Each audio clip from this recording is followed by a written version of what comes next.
Alright, we're live. Let's tweet it.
All right. So, a short introduction to what we're going to be doing. We will be wrapping up this issue here. The implementation is basically done. We just have a checklist of things to go through, so we need to ensure that we've followed the contribution guidelines. And then we need to submit a pull request.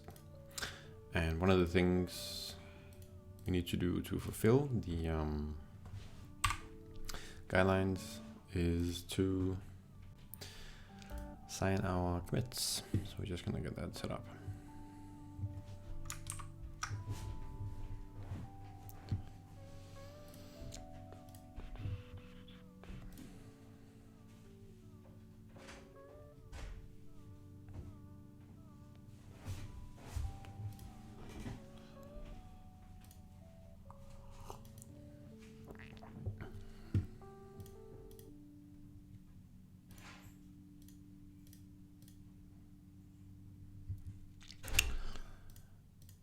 So I might have to do this off stream, or off screen I should say, not off stream, because we need to set up, oh, this is from the other day. I have maybe a bit too many tabs open. Oh, shit. So we need to sign off.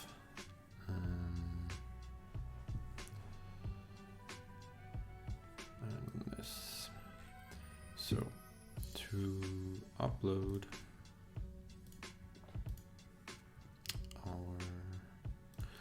I need to upload my SSH key as a, here it is. I want to upload the SSH key for commit signing.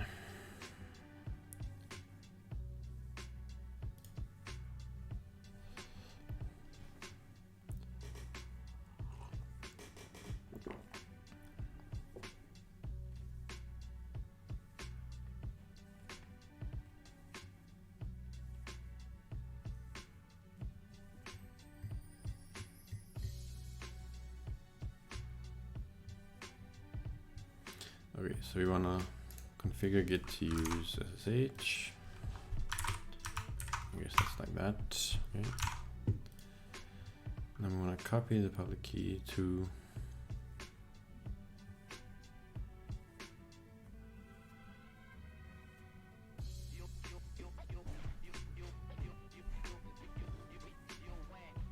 okay, so I'll do this off screen because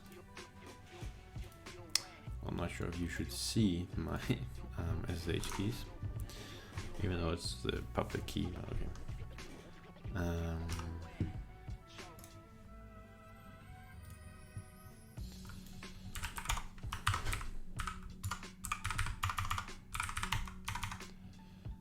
There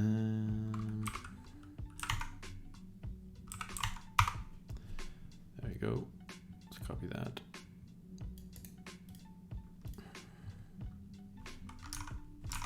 Oops. This. So just to reiterate, I'm doing this on a separate window just to not share any, not to accidentally share any keys. Okay, we have that. Our key.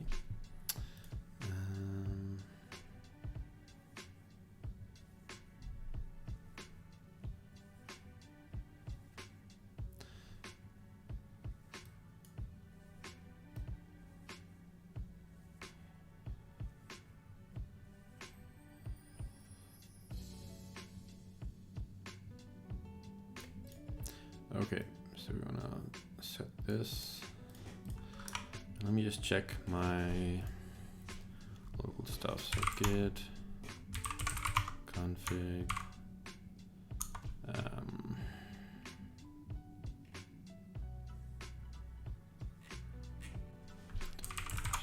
user.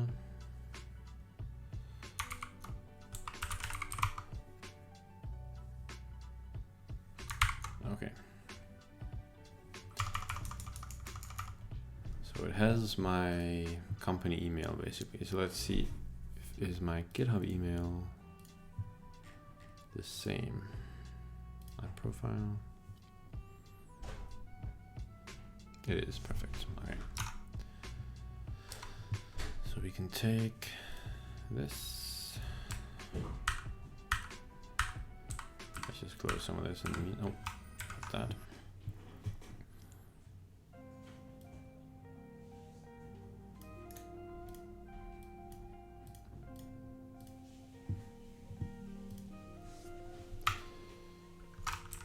So again, I still kind of have to do this. Oh, I don't have to. I still am doing it. Off screen.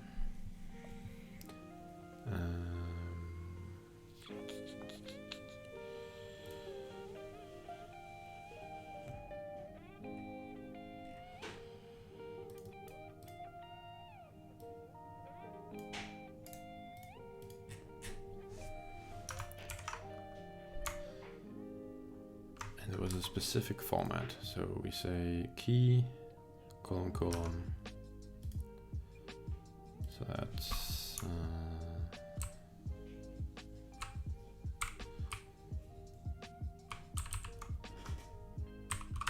key, colon, colon. There we go. So that's configured now. Do I need to tell GitHub about the SSH key? Because now Git has my SSH key. Cool.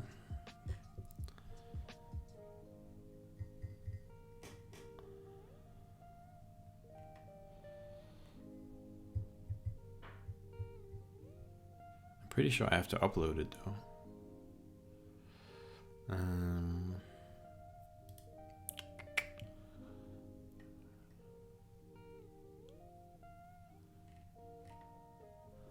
Pretty sure I found the doc yesterday. Add it to my GitHub account.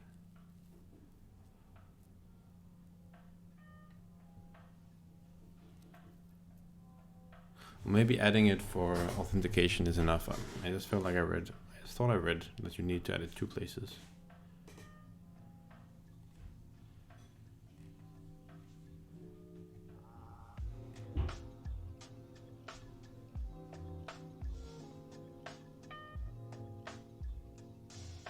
Maybe not, let's give it a shot. So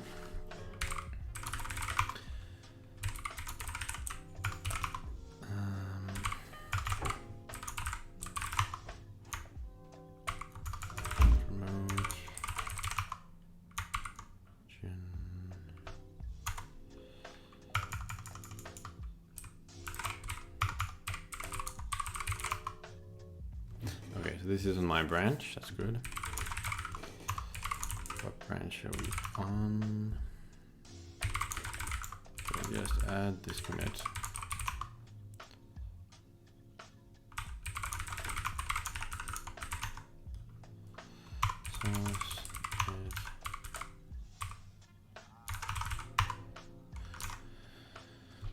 So let's just see, how do we sign now?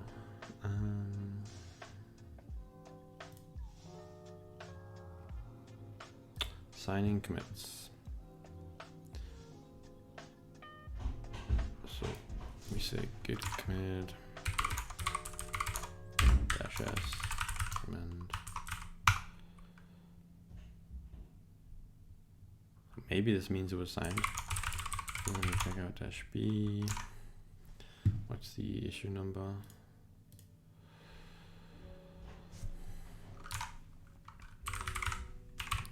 Issue 1029. I'll push this.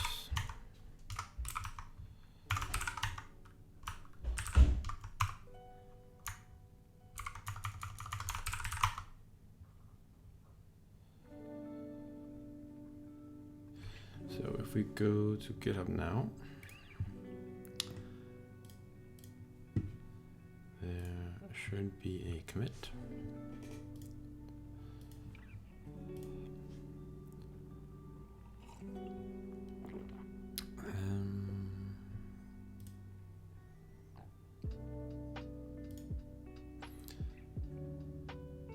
Three commits.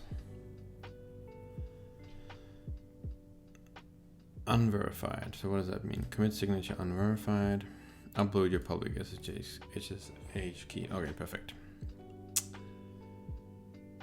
So it should be uploaded though.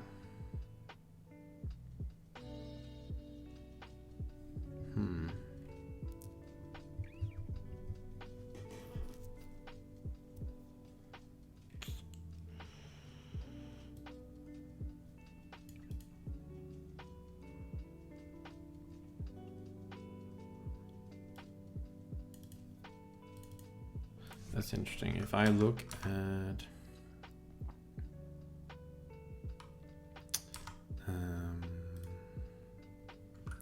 the key,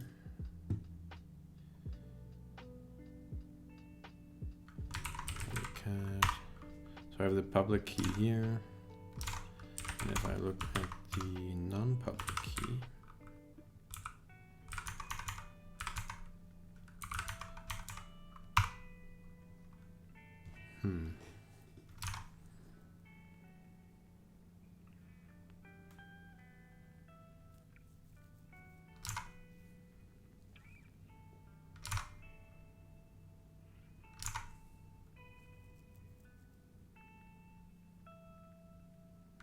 that's interesting. Either way, it looks like the key I am using is not here, so we'll add that. Desktop. I call my desktop the silencer.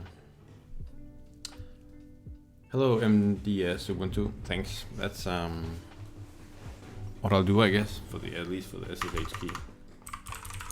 Silencer SSH commit.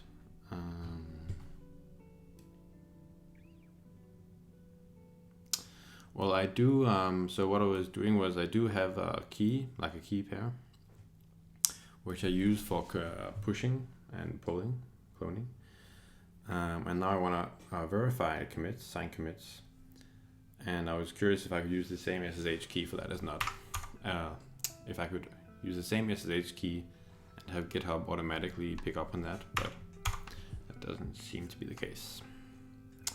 SSH key. So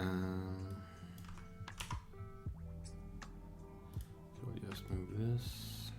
But thanks for the I see. Okay, I'll show in a moment what I had to do. Oh, I need the two-factor auth. Damn it.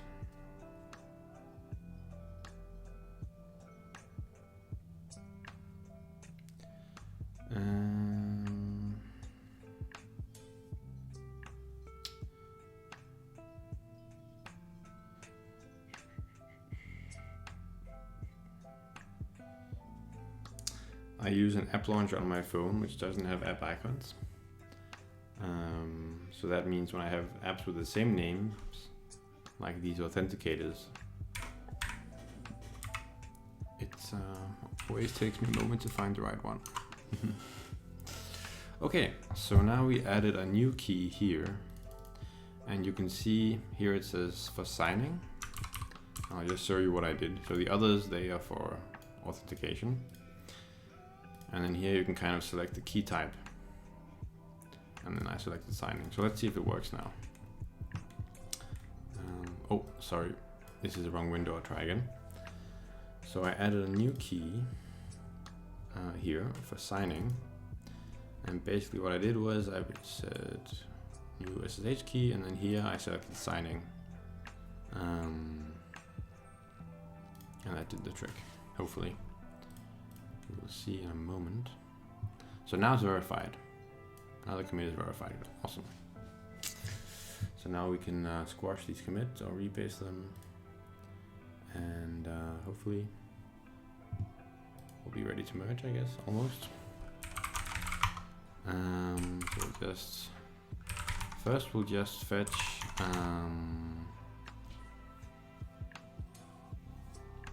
do we have an upstream? I forget. No, we don't. Can we get an upstream somehow? Do we want to refresh with the original kube-rs repository?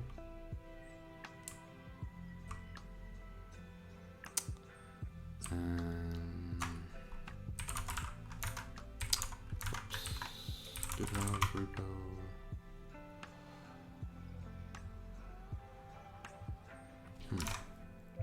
You used to have like an upstream thing on GitHub, I think, but it's been a while. GitHub upstream. Configuring a remote for a fork.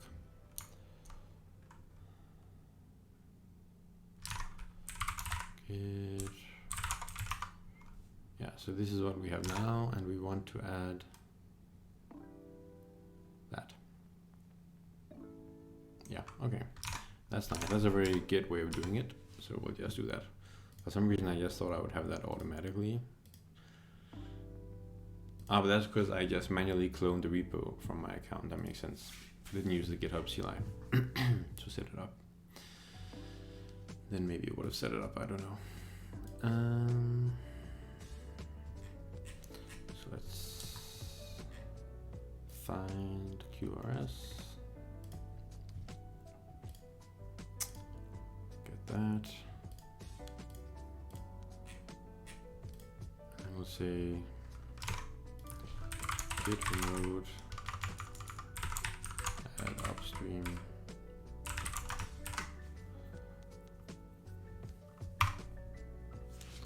And do git fetch upstream. Git rebase origin. No. Upstream slash main.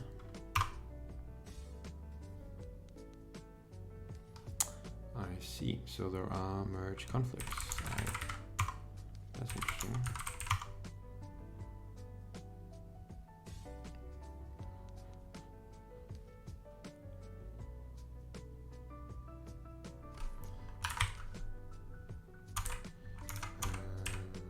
Dynamic.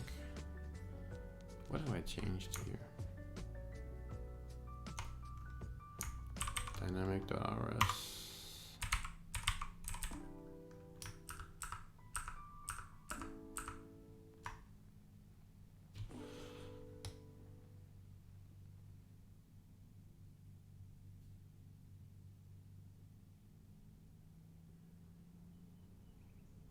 That's weird. Am I missing something?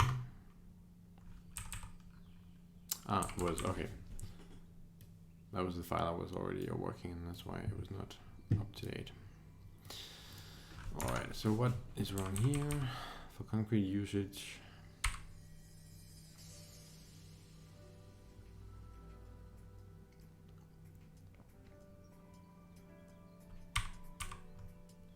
Okay. So what is just changed from master to main, I guess.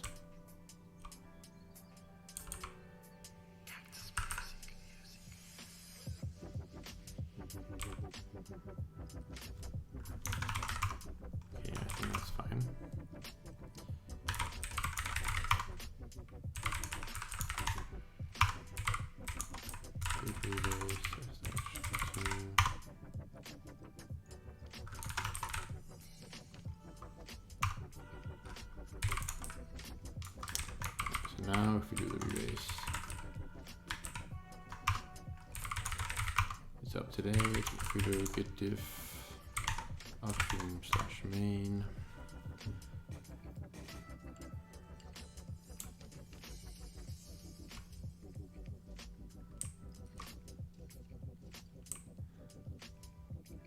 there aren't there, yeah, so these are the differences. That should be there. That's good.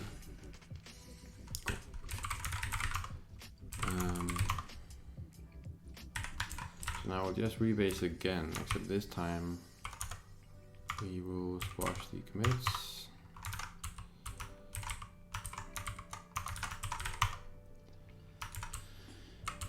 And now let's have a look at what the commit message convention is for this repository.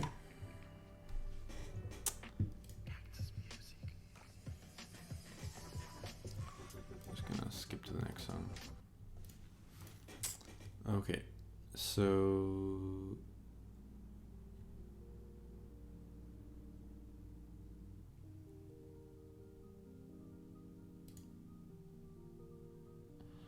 that's weird. It's showing me this, but I hope it's only showing me this because I'm kind of following this branch. Interesting, okay. So if you look at contributing, commit messages,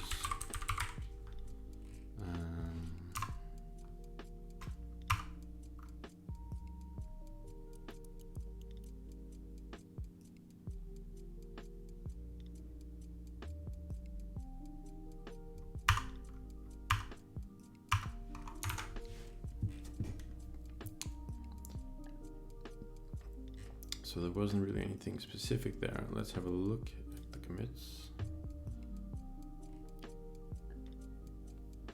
So here's one, for example.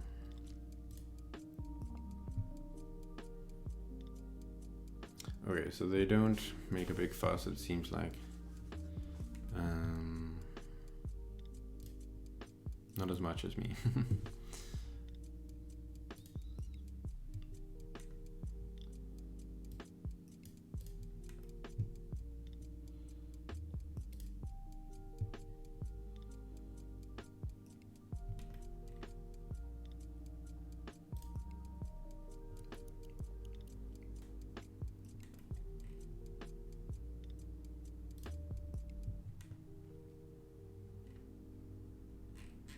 Okay, we'll try that.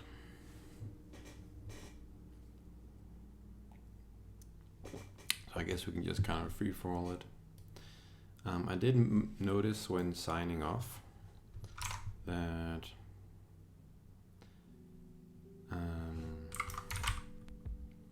they use this lowercase s and not the capital S, so we just have a look at what that actually means.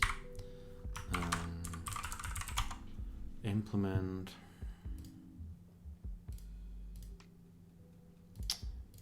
Whoops, wrong window. We want to implement this, so implement pass try pass.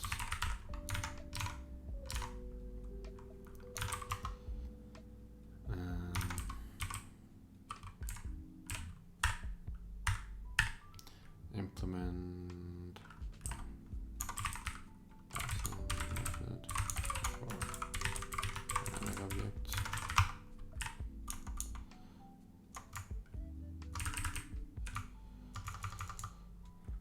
Implement a passing method for DynamicObject.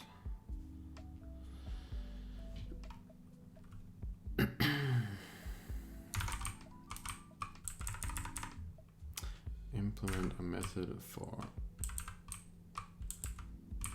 passing into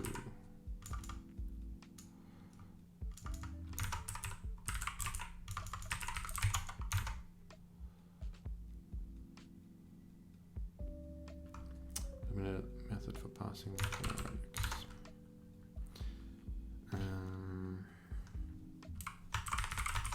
issue versus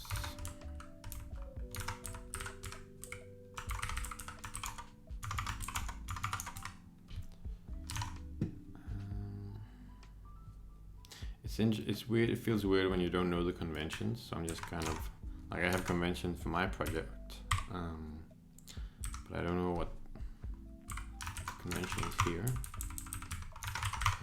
Issue.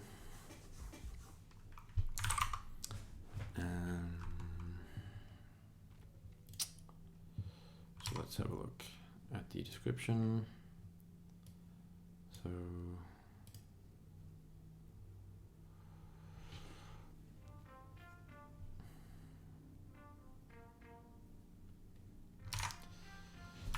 in order to avoid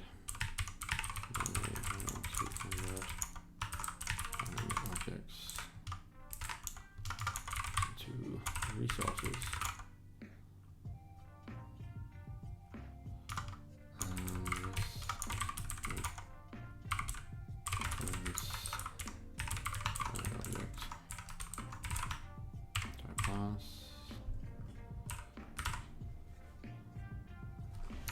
let's see, can I remember the spelling correctly?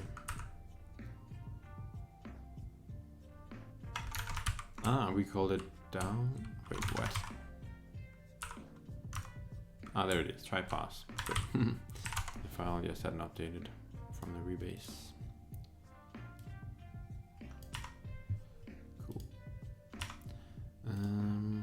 In order to avoid manually having to convert dynamic objects into resources, this commit implements dynamic.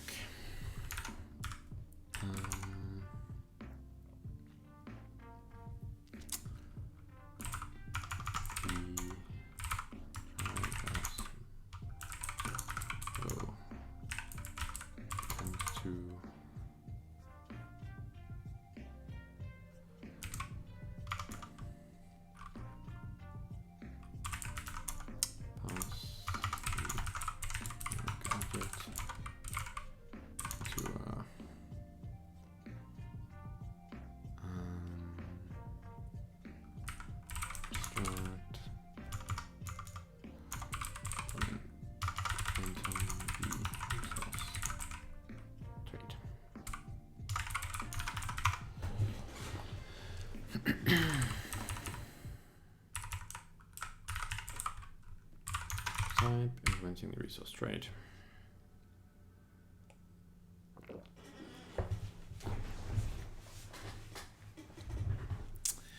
Implement a method for passing dynamic objects. Issue this. In order to avoid manually having to convert dynamic objects into resources, this commit implements. The try pass method will attempt to pass the dynamic object into a type implementing the resource trait using sorry.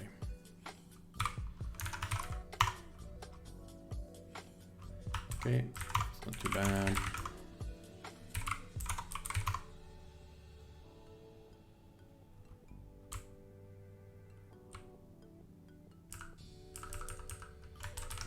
Now we do need this sign off.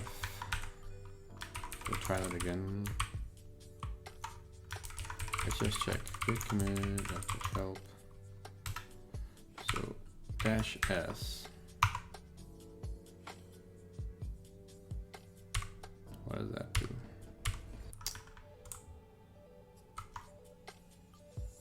Like a GPG sign, and dash lowercase s,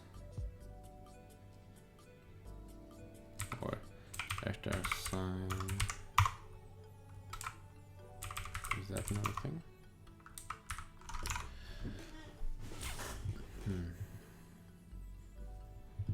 I'm pretty sure that's what was written in the contribution guidelines.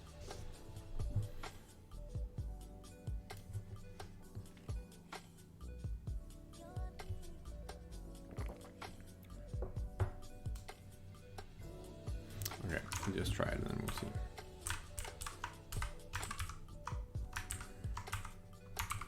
Git commit dash sign off dash amend. There it is. Nice.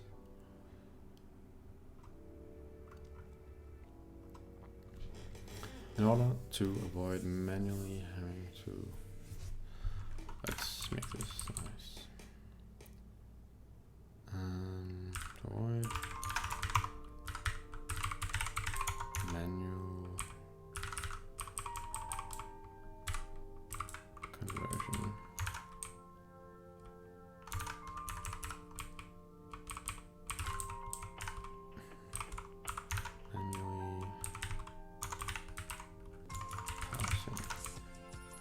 Dynamic objects as resources. This commit implements dynamic object pass. Traverse method will attempt to pass a dynamic object into a type implementing resource trait using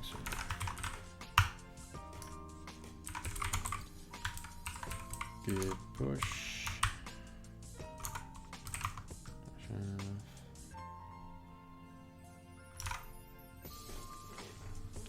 Okay. That should be good. Now let's check the other stuff. We need to check that we have followed all of the formatting.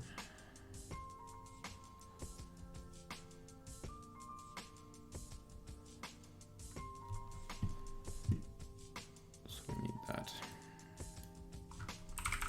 Desktop component, the Rust format, desktop string chain.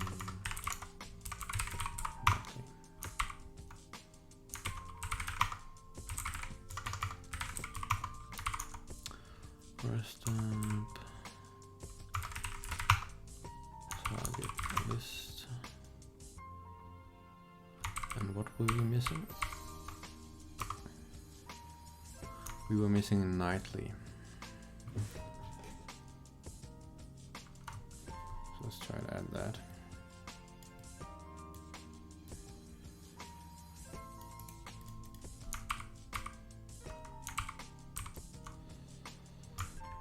Toolchain, rest up, toolchain,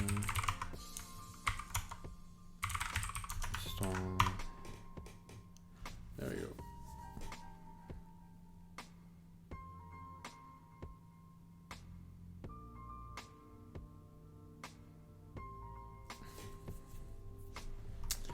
Nice, let's try now.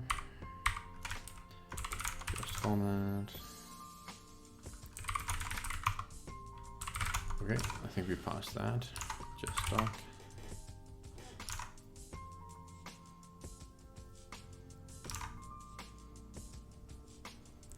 The dog failed.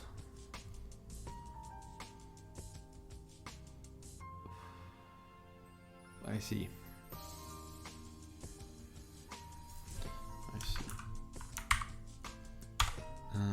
Package config.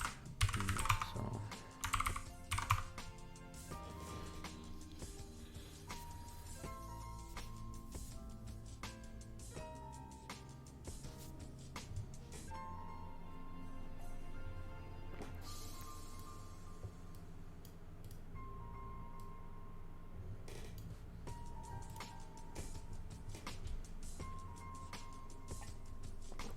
Cool. I don't know what we really going to use this for, but let's have a look. Target, doc, cube.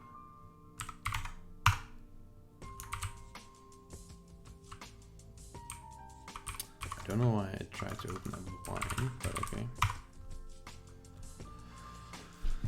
Uh-oh, I'm running out of space.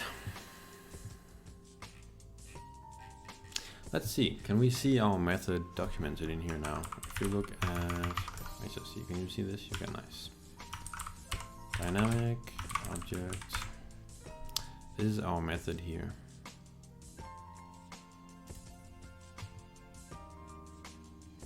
It is. Oh, that's cool.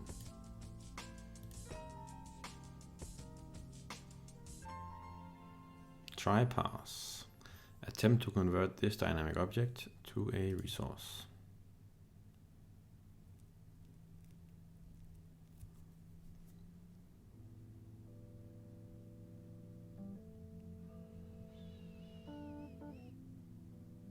Nice. That's pretty cool. Looks all official. And lastly, what was the last part? Just test.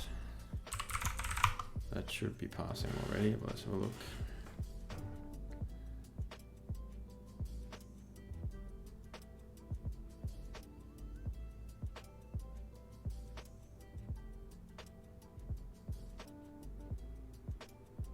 Oh damn.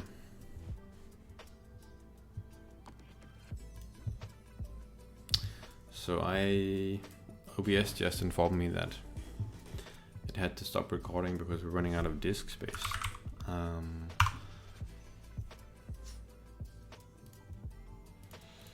That's a bit inconvenient, to say the least.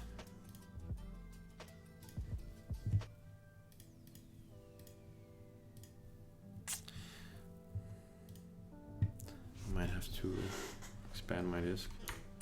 Okay, let's try that again.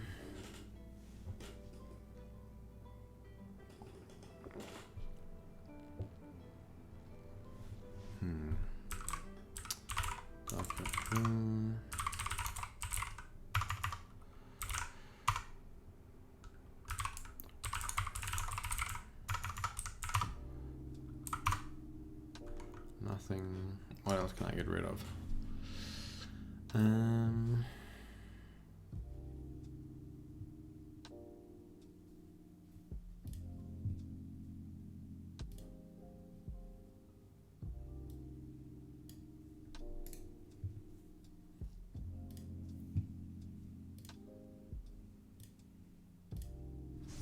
don't know. I deleted some stuff. I don't know how much it'll actually do.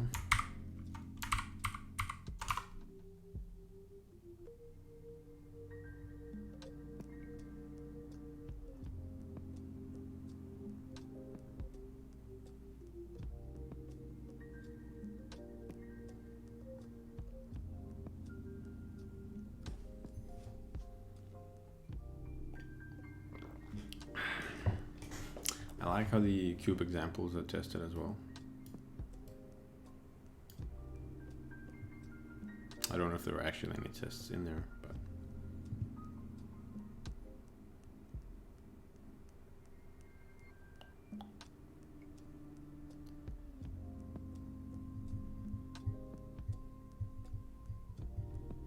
nice. Pretty cool. That's looking pretty good. So are we ready now? Are there more steps?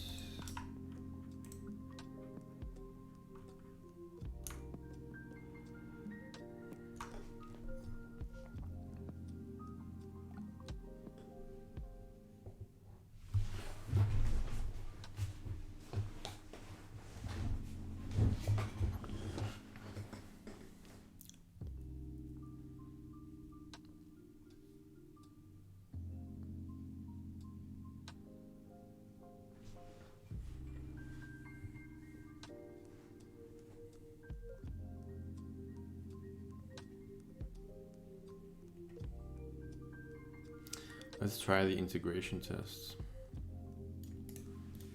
just to see, since we should be able to handle that pretty easily on this machine.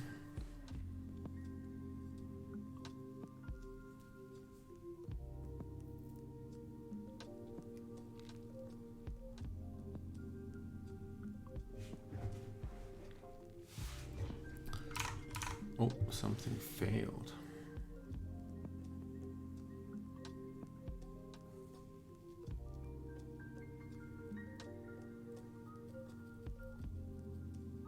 That's interesting. If we go to git checkout, upstream main, we just test integration.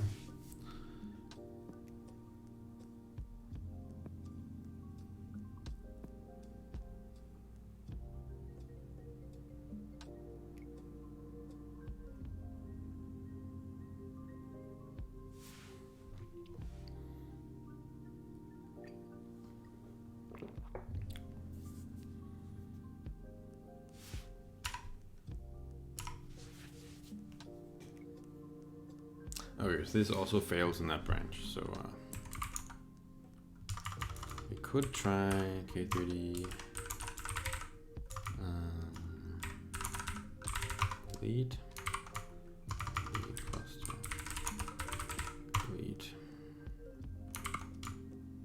Oh, is there no cluster?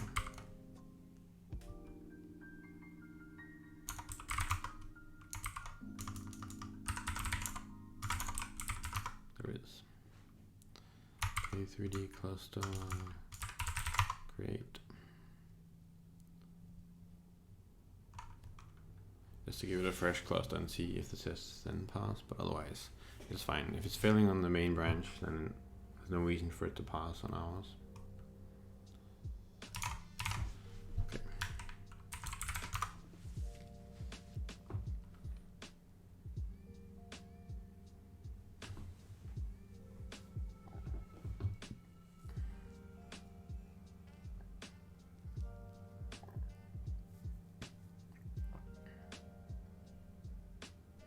Okay, so now even more failed. Anyway. Oh, there's a... Okay, never mind. One sec. There's actually... They included a command to start the cluster. So we'll try and start the cluster using that.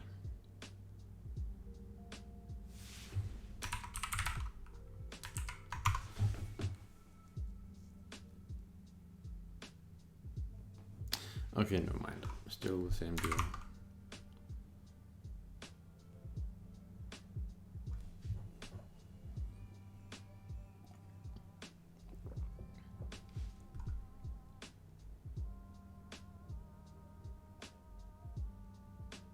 Yeah, okay. End-to-end test. Let's try these.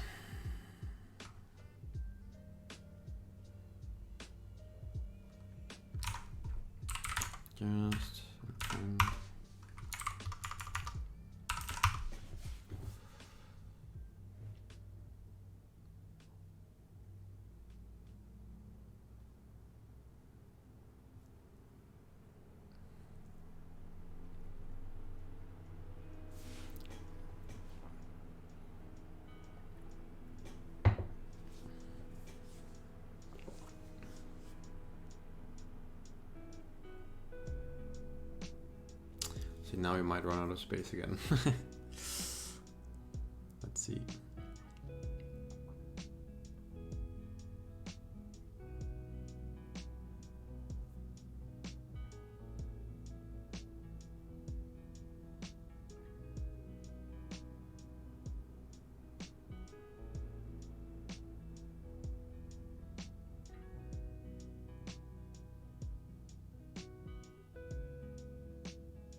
I think it's building inside the image now, and I guess it has to re-download everything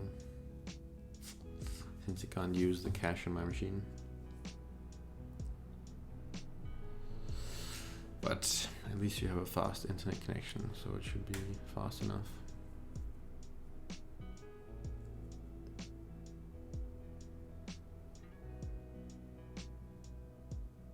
Almost. Yes, let's go.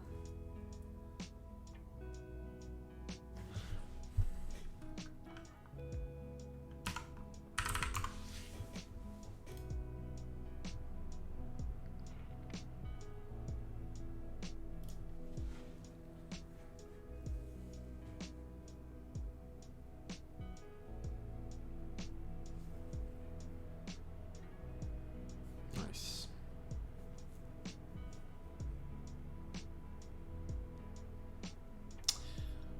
Almost.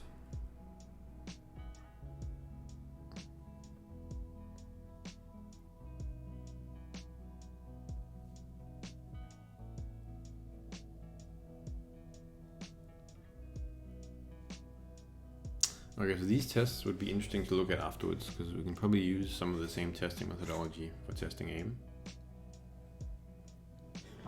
So we should take a look at that.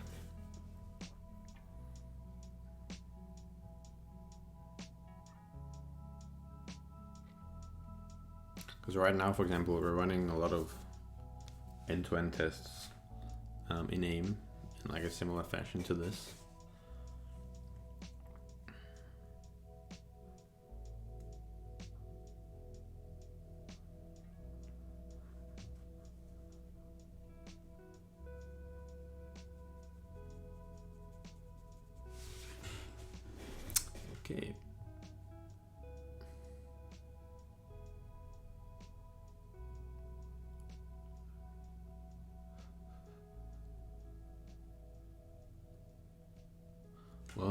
that doesn't look great. I don't know why it timed out. Anyway, we won't worry too much about it. The CI will catch it either way. It's actually something failing. And this is on the main branch, so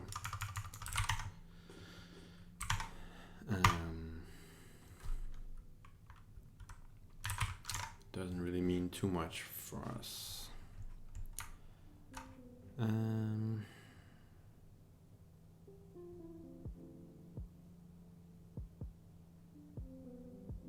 Let's check the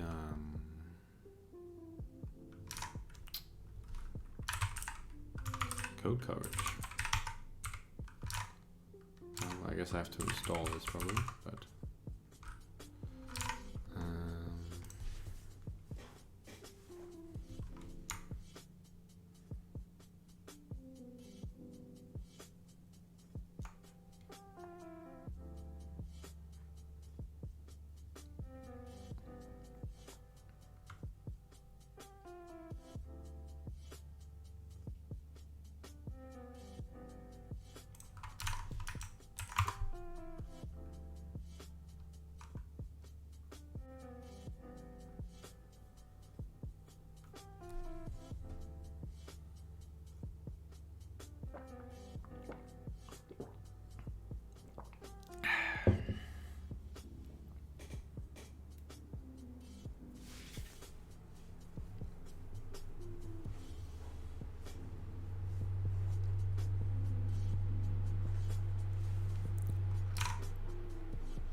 so now we can do cargo tau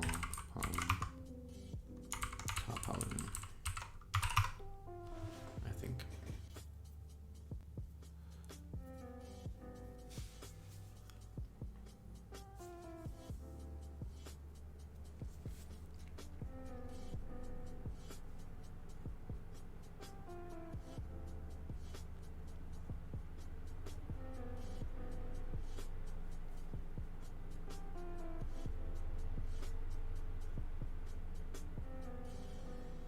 Well, that reminds me, I wanted to disable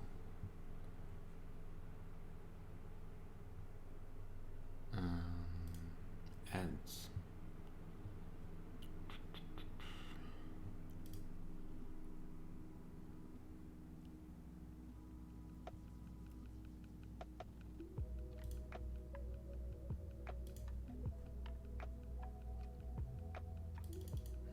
Seems like I can for some reason. So I'll have to look at that later. I wonder what is recompiling now, because we've already run the tests, right? So that's interesting.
Almost.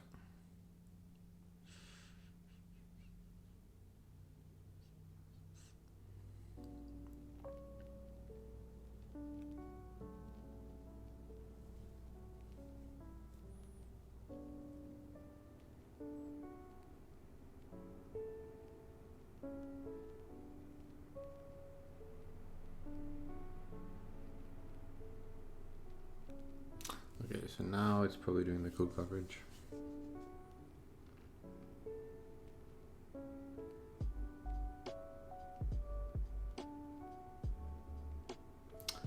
It's the same failures we saw before.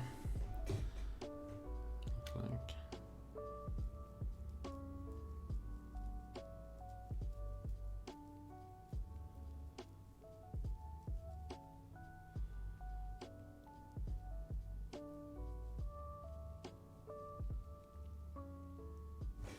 Okay. I'm not sure how useful that really was, but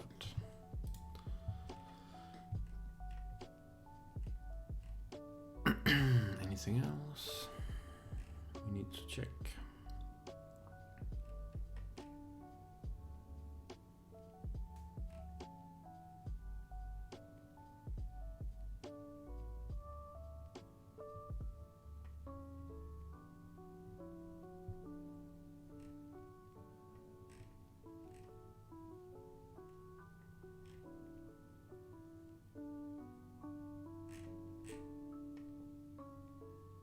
Oh, wait, this is the wrong file I'm looking at. There we go. Contributing.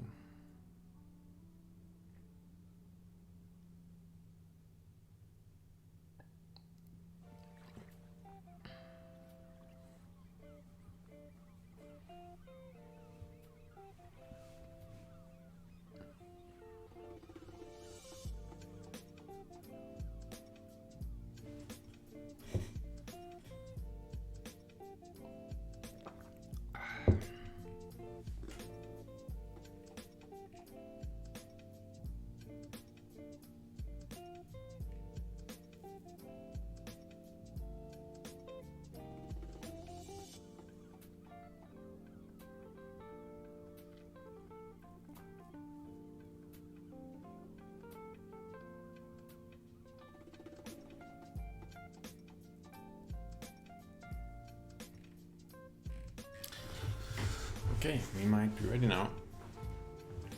I'm almost nervous. So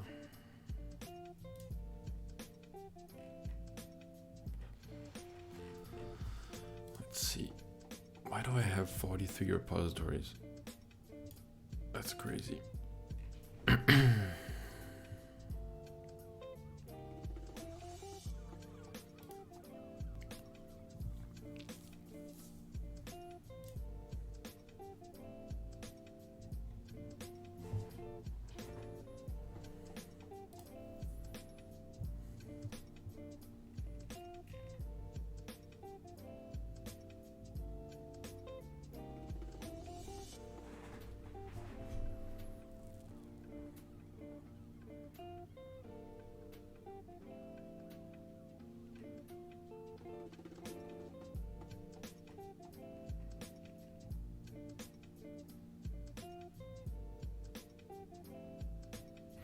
That's weird. So the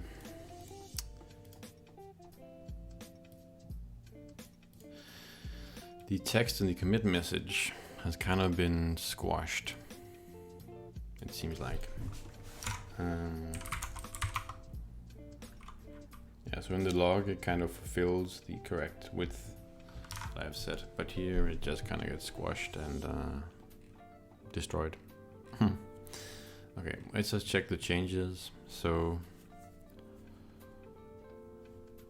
I don't know what that's about, but okay. We create the error. It's called pass dynamic object error. Fail to pass dynamic object into resource. Then we have try pass. We attempt to convert this dynamic object to a resource. We could rename that, I think, to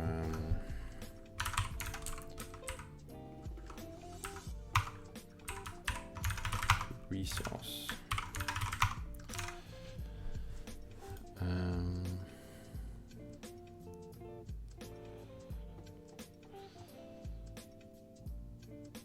Attempt to convert this dynamic object to resource. We can actually also, I think we can simplify the code. That dawned on me the other day.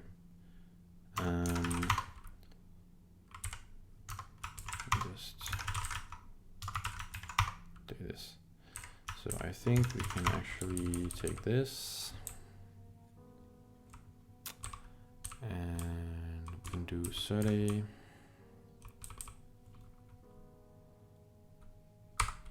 Self here to get the JSON. Like so.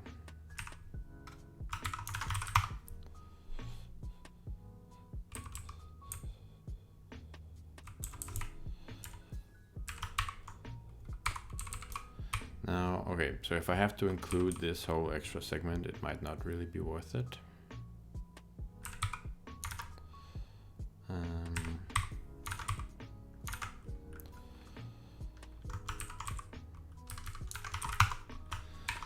I don't think this will be worth it.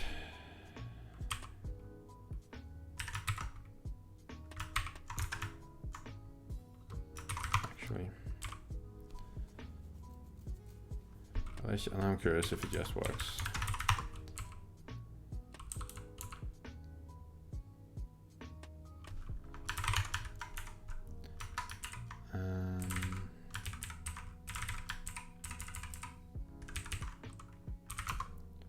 CD cube core test. Yeah, this is super ugly.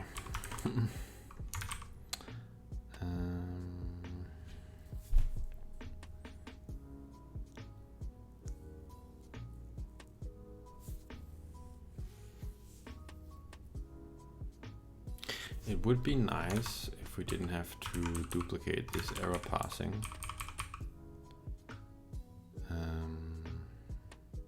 Because the problem is, yeah, we want to wrap the Survey error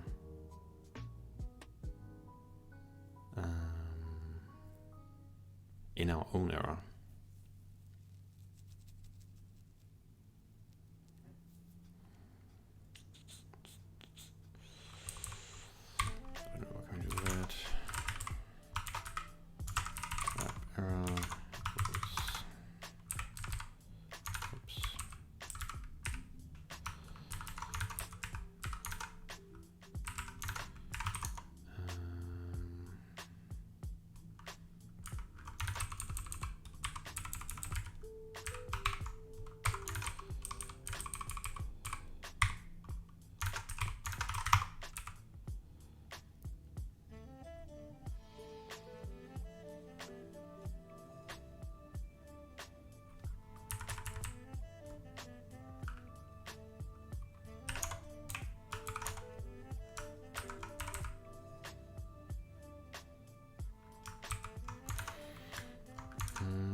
Just remind me what the correct type is.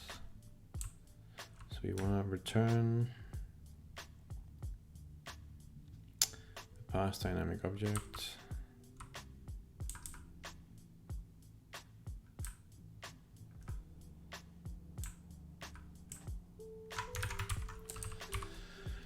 And to do that,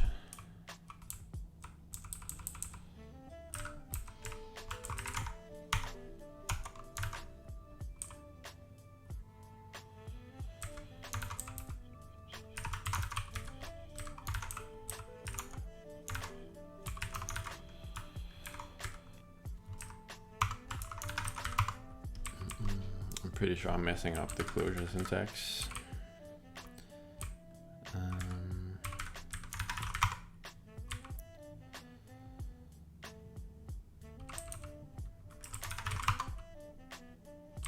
Okay, that looks nicer at least. So assuming that is actually valid, and I don't really trust my language server at the moment, we might be able to just throw that in there.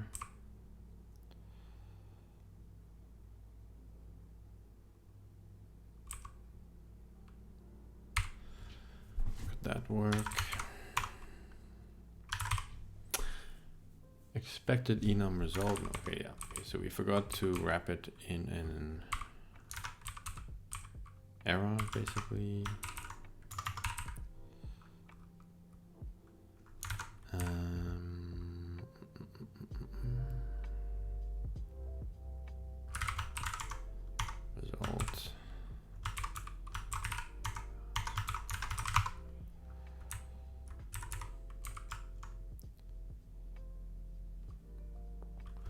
This still is not completely correct, I'm pretty sure. But we probably have to wrap it.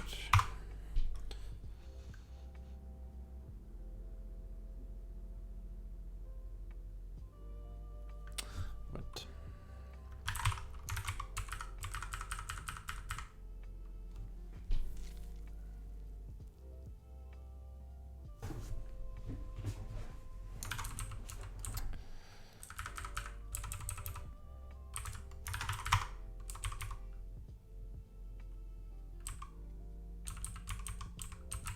maybe it actually was working before, I was just fixing the wrong mistake. So what does our compiler tell us?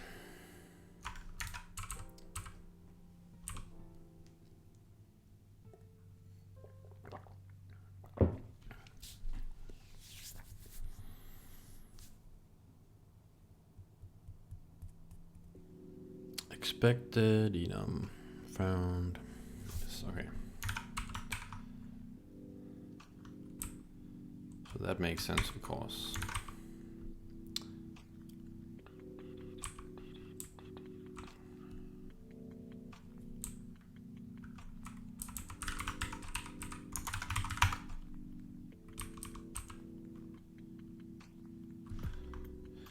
So what is the syntax here? Can we just do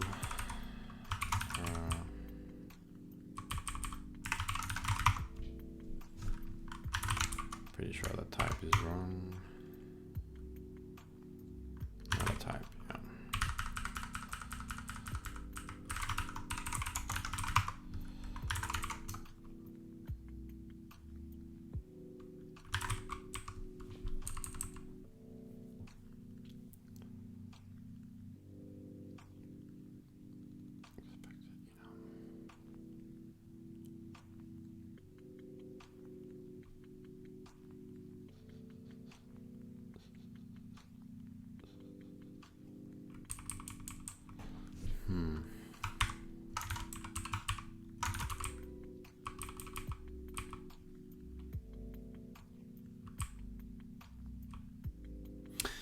I think I might get the error now. So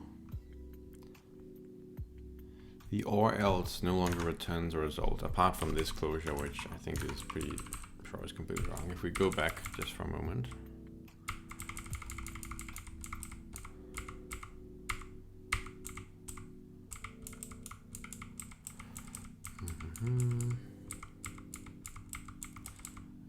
So this was working right, I'm pretty sure.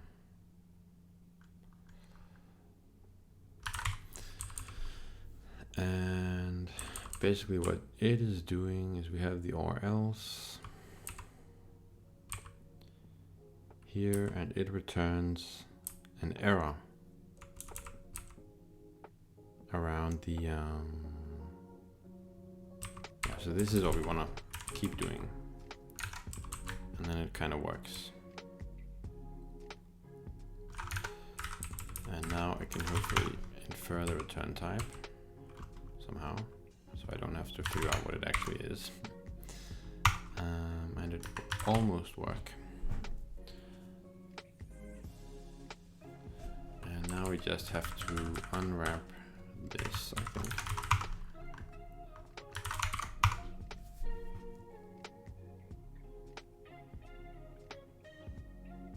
Or not.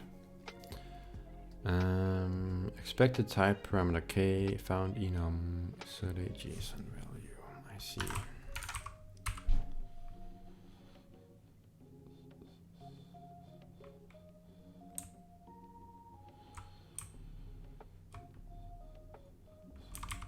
I mean now, okay, let's just go back for a sec, because something here is not making sense to me. Type-wise.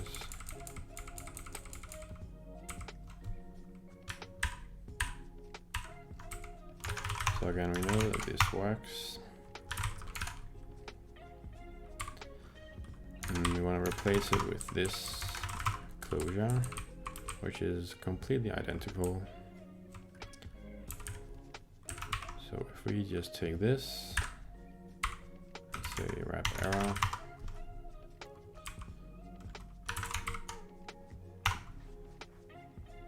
Seemingly that should work. And it does. Okay, so maybe it's just something I had messed up before. And then here we wanna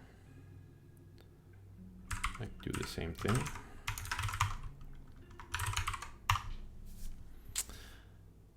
And we get an error. Interesting. So what am I missing?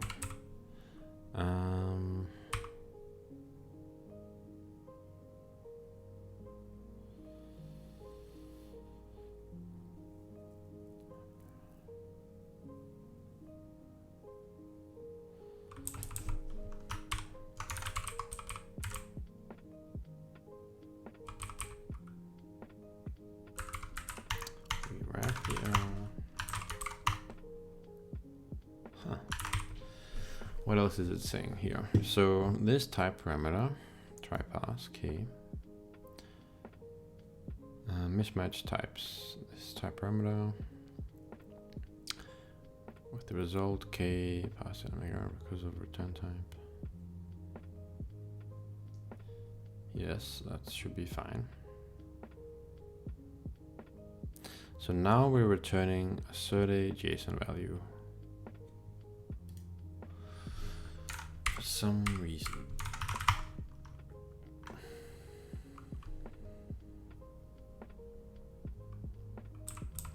But when we basically inline the closure, we don't have that problem.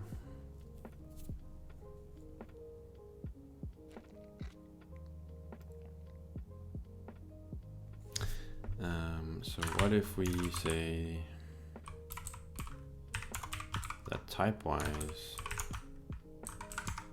is a result with the, can we reference the k here? I hope so. It should still work, I think.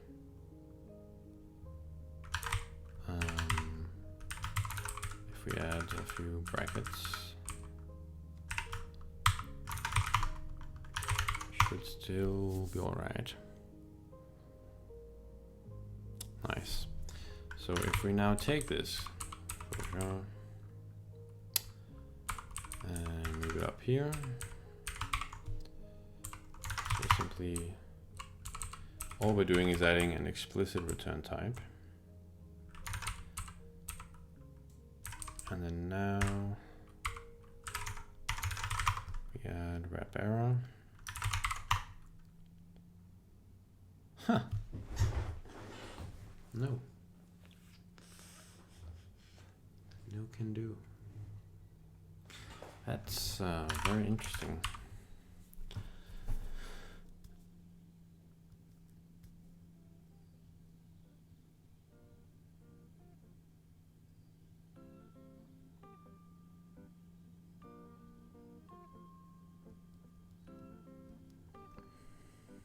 So here it expects a different,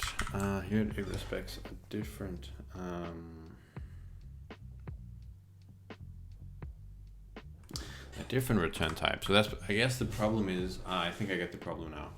So in the first case here,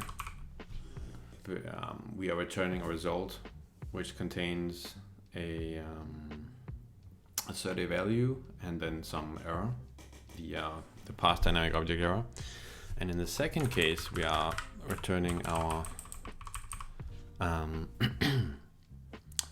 result with the k generic parameter, generic type, and then the same error type. And that's why the compiler before was looking at the first case, I guess, and inferring the return type for the closure. And then in the second case, it doesn't match. So that does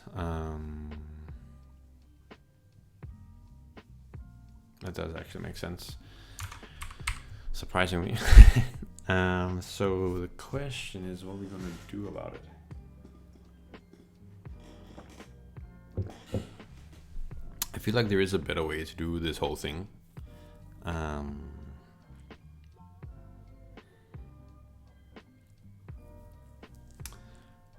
much, I suspect.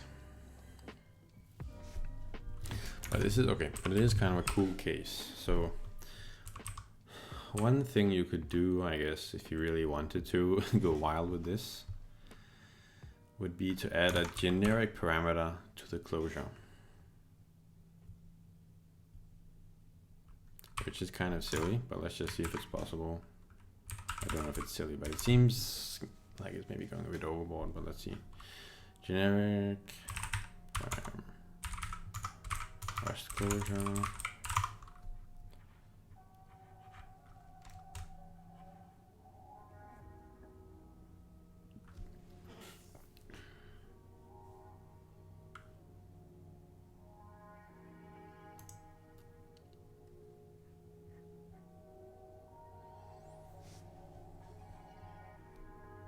Hey, smart coder.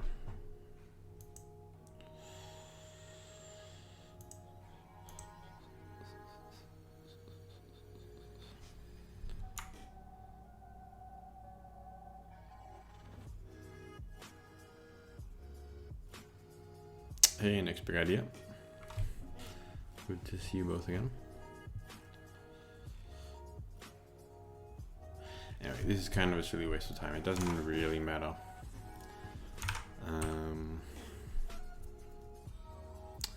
There's no reason to start adding generics to our closure.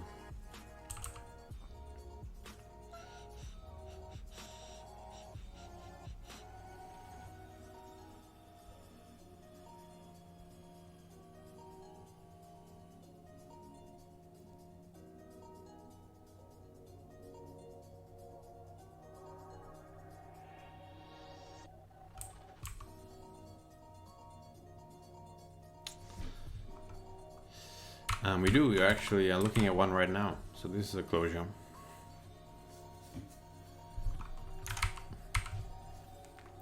And it's almost doing what I wanted to. But the type system is rightfully blocking me in this case. That's what I'm just kind of wondering about. If there's a smart way around this.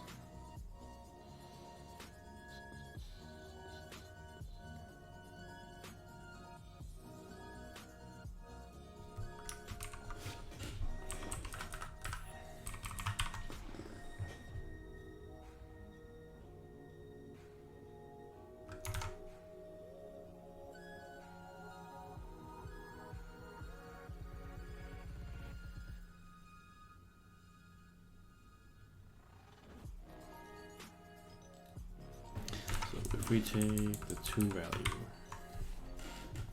turns value an error, and our from value returns a type and an error, so that is a problem.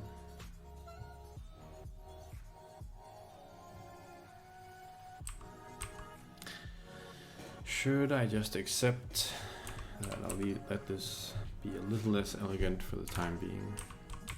And maybe the kube-rs guys will suggest something during code review.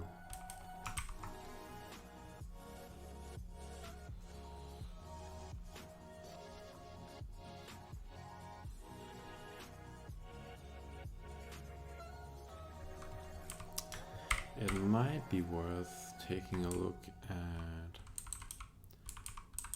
this error crate.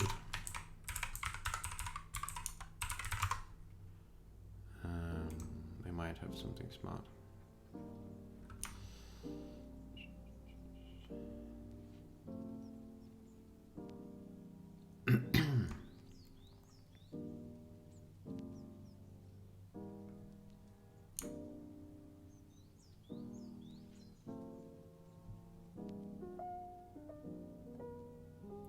Basically looking for something here which can assist with wrapping errors.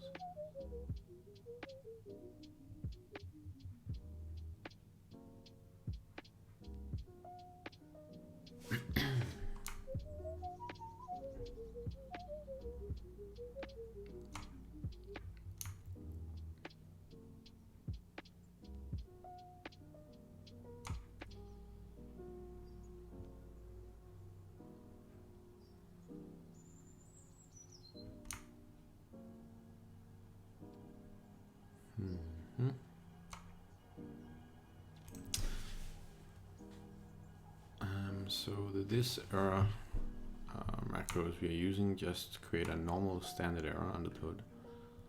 So there might be something here, but implement error for super error. Struct super error. So this is similar to our case.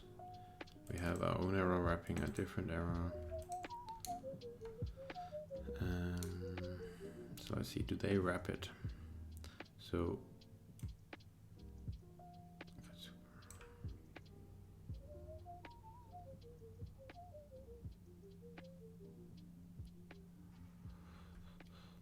function get super error. Okay, that's not super useful.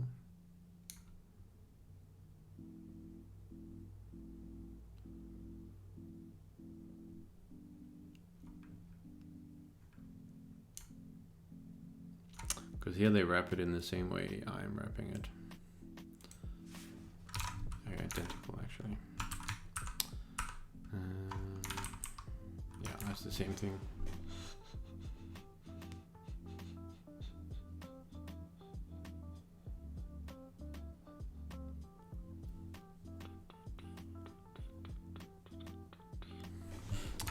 Okay, this is kind of becoming a time sink, so we'll leave this optimization on the table. Well, this refinement, it's not really an optimization.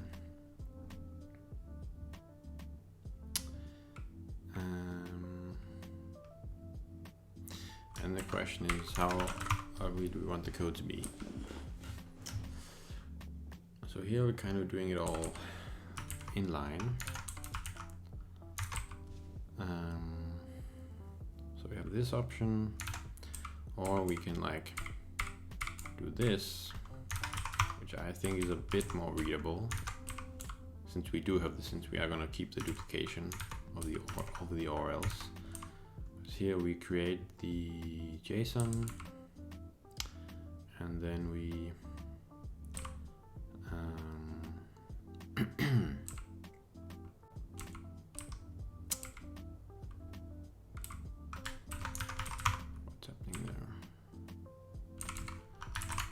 JSON, I broke something.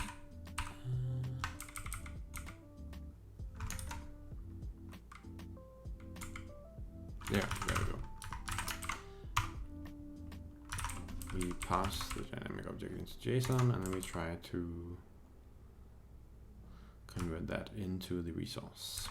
So 2 steps, nice and readable.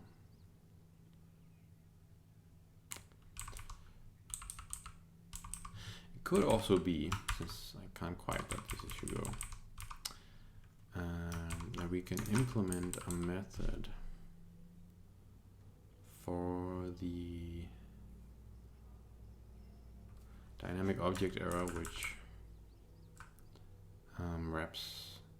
returns a wrapped survey error, basically, with a generic result type. That might just work.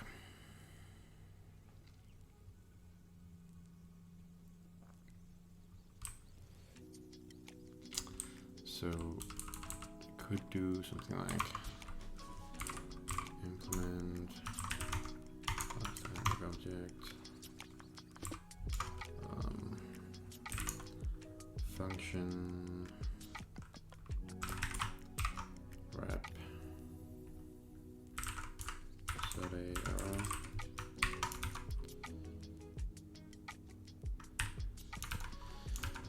And it could then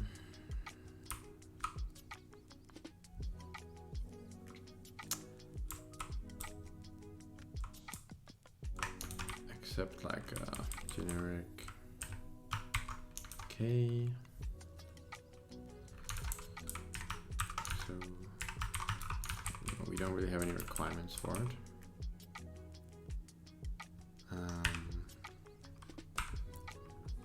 And then the JSON error, and then return.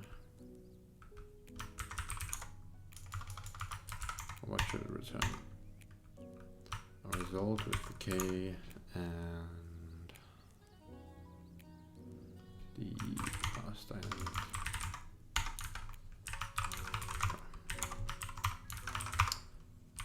That.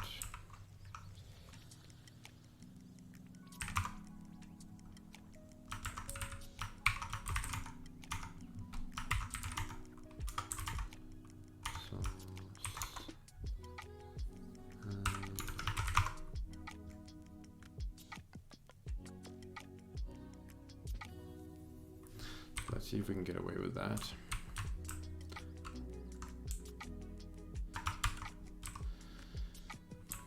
So first we'll just try and replace these closures with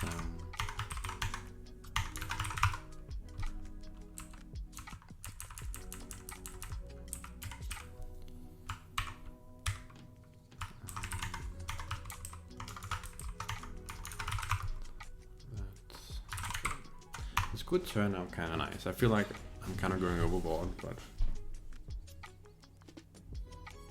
so that works. So that means, well, I think that means we should be able to do say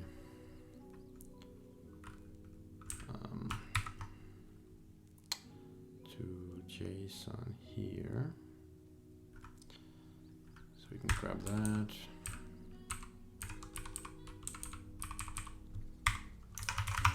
Throw that in there. It did end up becoming kind of verbose still, but okay.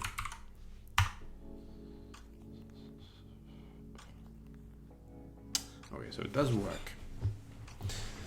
And there's no duplication of the logic, so that's nice. Can we make this more readable somehow?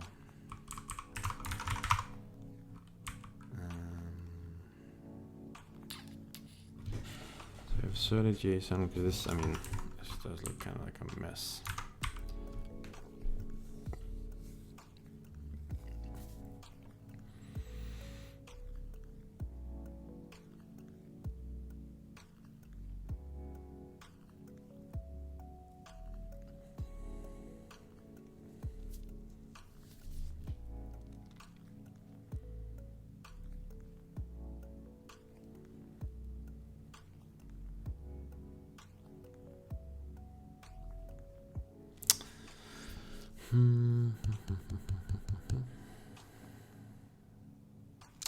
Insert a JSON from value, we generate the JSON.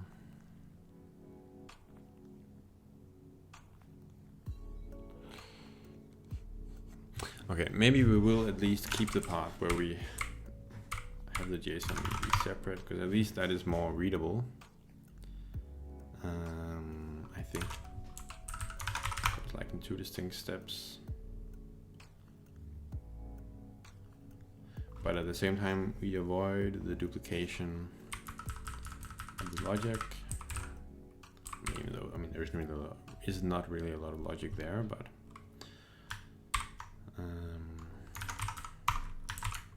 maybe that's the best compromise. And let's have a quick look at what other people do. Rust, wrapping errors. Wrap error. So, an alternative to boxing errors is to wrap them in your own error type. Yes.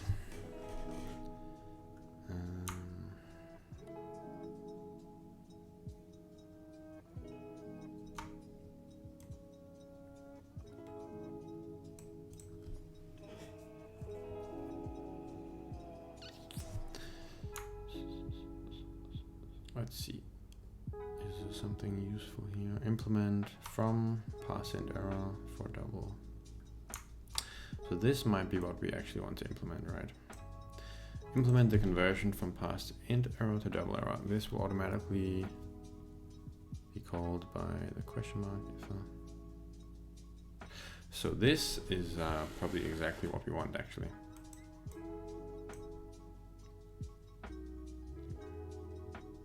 I think. Conversion from pass int error to double error.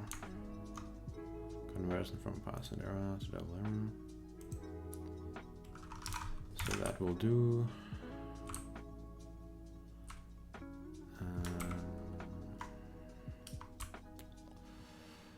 Implement.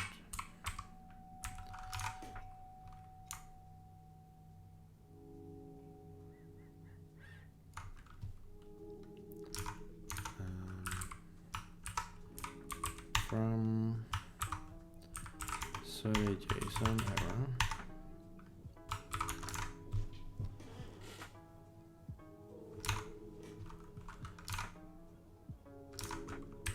for past time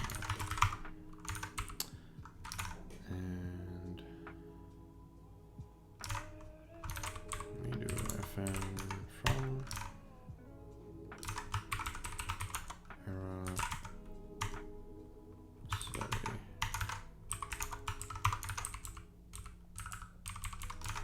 error, and then I guess we return the target error type. So this seems much more correct to me instead of this other stuff we had going on. So now I kind of hope that we don't need all of this actually.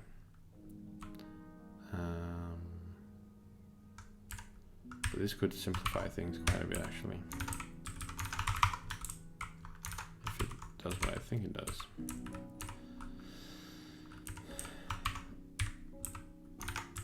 So now it should just automatically convert the errors. I hope. No, that was not the case. Okay. I didn't finish this either. So source is the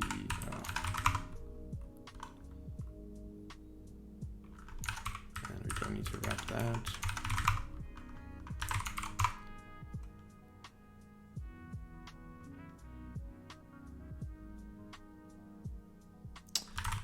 Okay, so not quite there yet.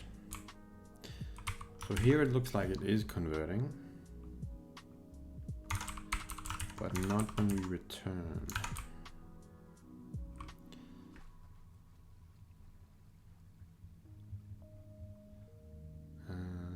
Okay.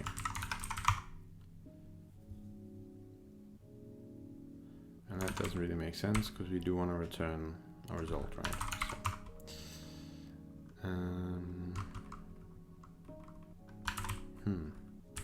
Let's see what we do in this case, what they do. So we have a result. They unwrap and then basically wrap it again.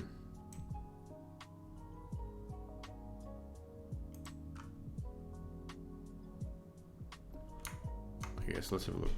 Double first returns a result with I3 and I guess an error. And you do first OK or double error, so they create the double error on purpose, right, to show that it's converting. Or not really, no, this is the error type of converting to. And then here we do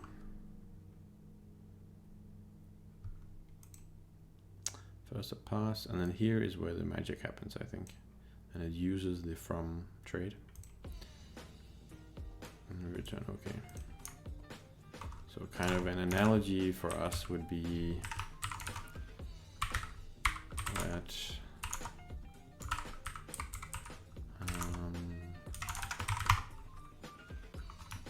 do source like that, and then do source, I guess.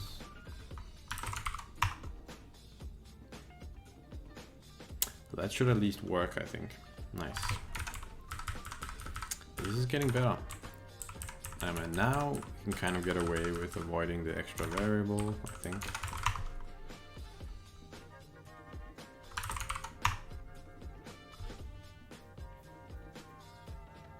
Awesome, awesome, awesome, awesome. So this has already been simplified quite a bit. Okay. So now can we get rid of, can we do this in one line?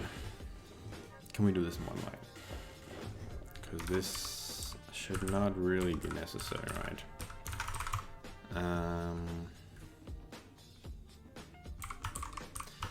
don't know if we can do this. Seems kind of ugly. Okay.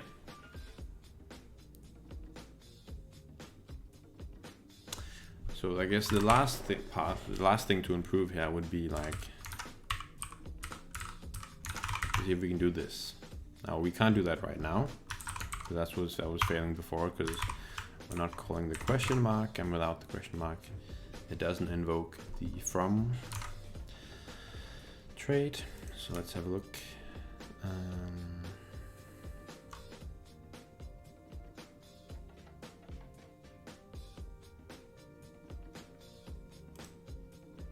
Let's have a look. So use to do value to value conversions while consuming the input value. It is the reciprocal of into. Okay. Maybe we can use the into trait if that's a trait. Example string implements from a string. And here we have another error example.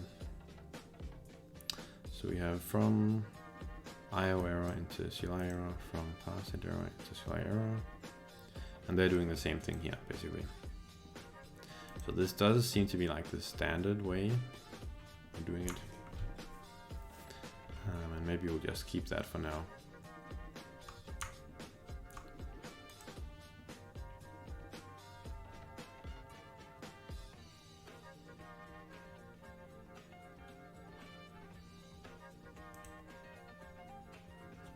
This, I think this is what we just looked at, right?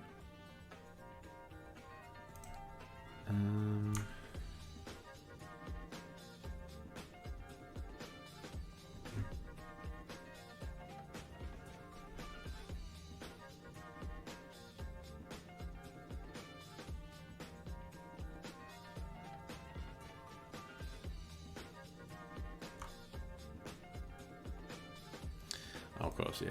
You could of course do the boxing, and then it wouldn't really matter what kind of error you're returning.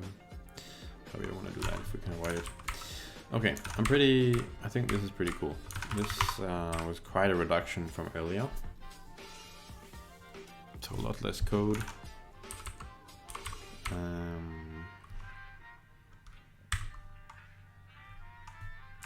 Whoops. It's pretty nice.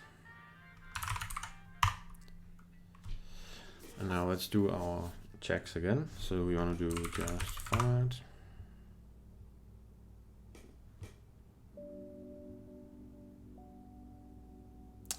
What just happened?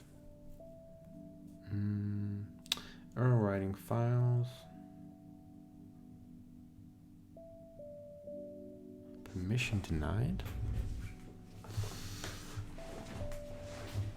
Let's new.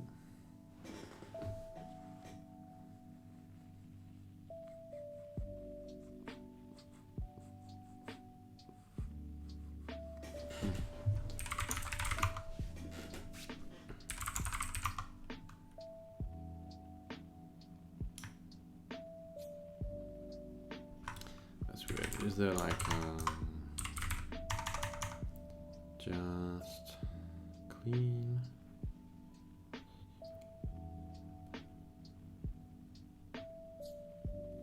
Guess not. What happens if we go on the clippy?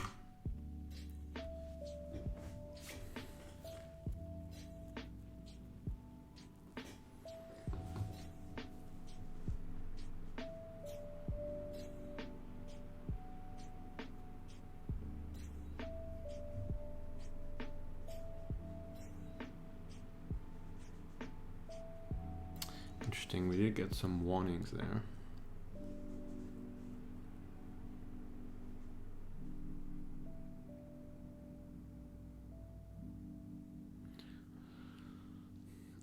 But I don't think that any of this was in our files. Maybe this would be a weird error, but no, that's not the problem. What's wrong with your format?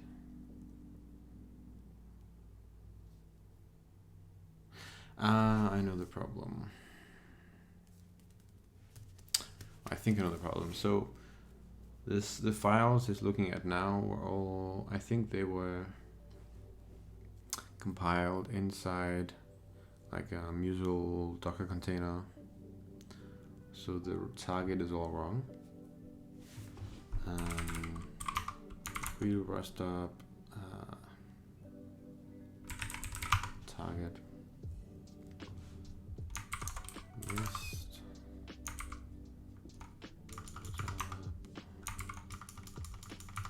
default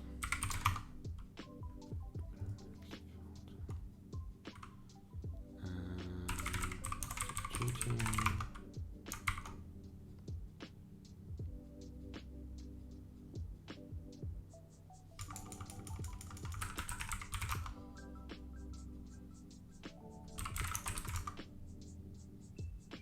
I'm not sure how to get rid of it though.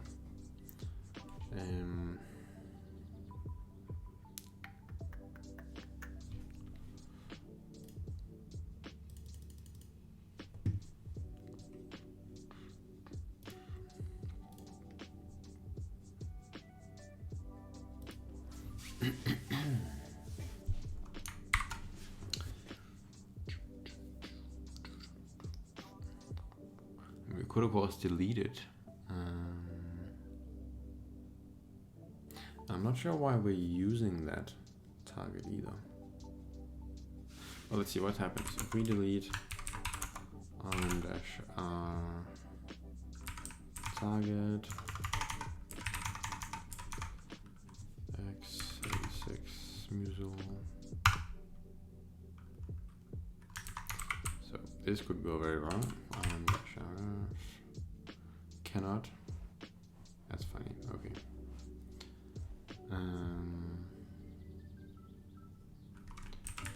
So we are kind of stuck with that.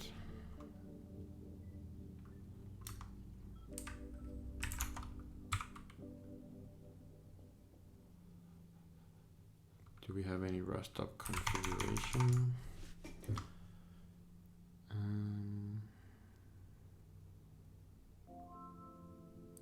It seems like no.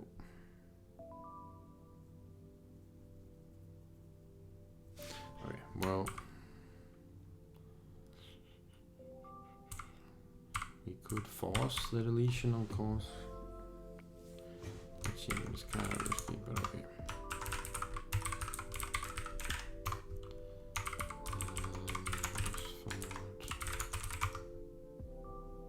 Okay, then run.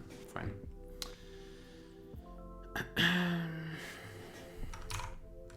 So we should be good.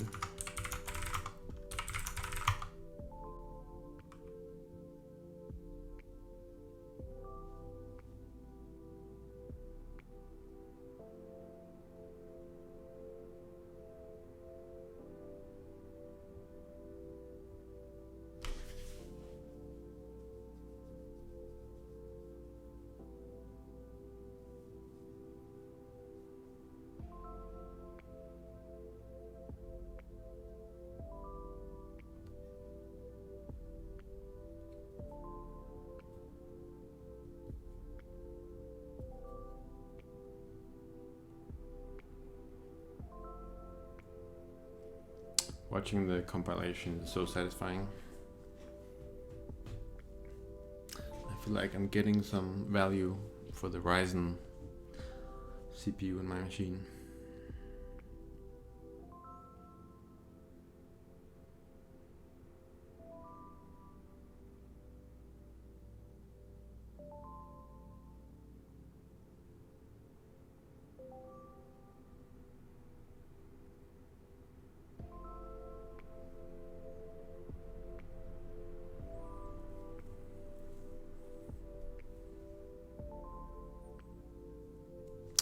Awesome.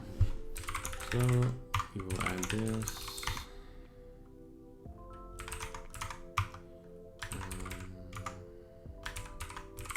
Commit, sign off, and push.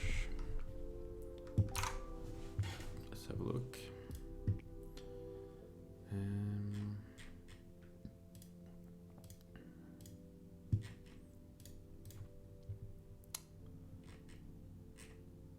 So let's have a look at what it looks like now. So again, we have our error, which just failed to pass dynamic object into resource. And we implement the from trait. And I like how I ended up writing like a method for this error to essentially do what this kind of built-in functionality already kind of handles, and we could just end up using that instead.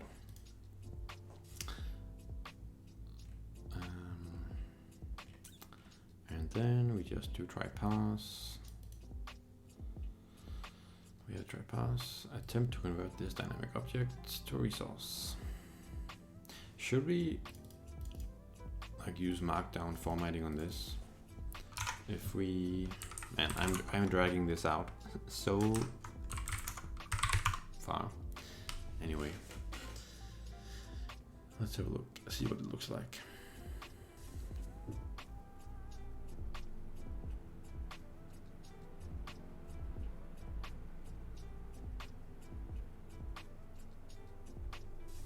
So let's do Firefox, open that.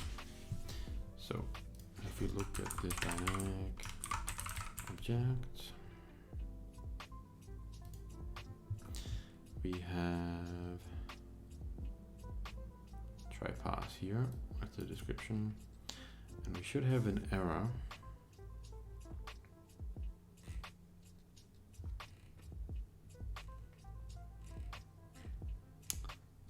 Or yeah, we have error here, Yeah, so it is highlighting these here. So why not do that as well for the method? May as well.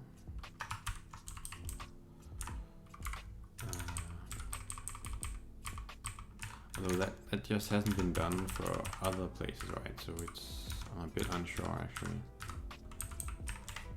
if I should do that.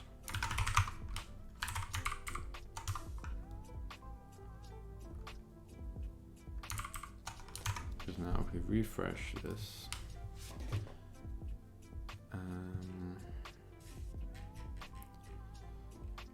and look at the method now, it has no effect. Oh, it does. Okay, it does. So we have, but they're not doing this in other places, right?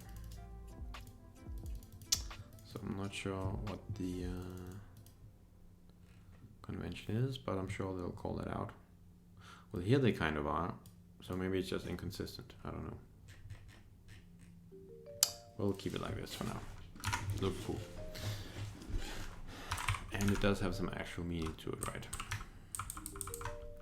Attempt to convert this dynamic object into a resource. Not to a resource. Keep it like that. Nice.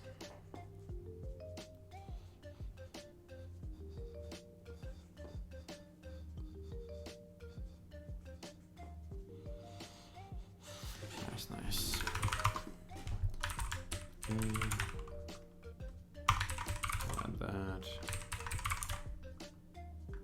Let me just check. I'm not duplicating the sign-offs, am I? No, I'm not. Okay.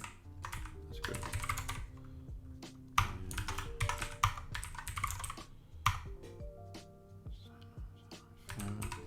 Nice. Good push. Alright.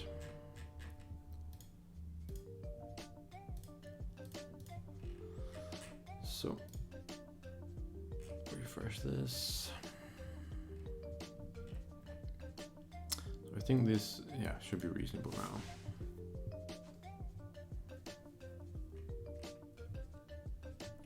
Then we have the test, pass dynamic object.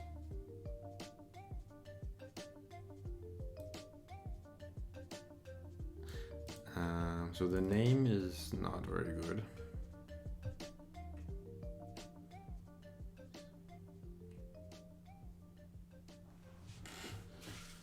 So we'll have to fix that. What about the rest of it? Original pod. We generate some pod. And then we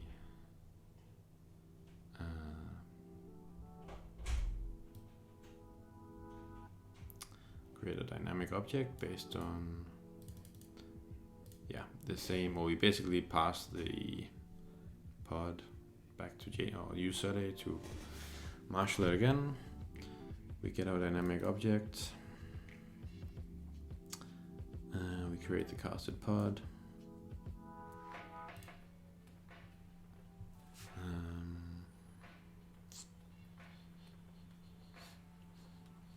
Okay, so it's not bad, but let's make it a little better. So, pass, how can we make this?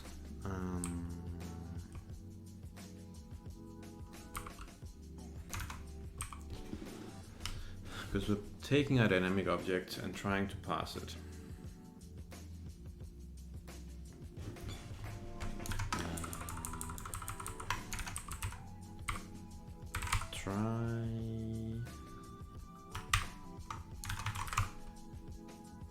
Try pass dynamic object to pod.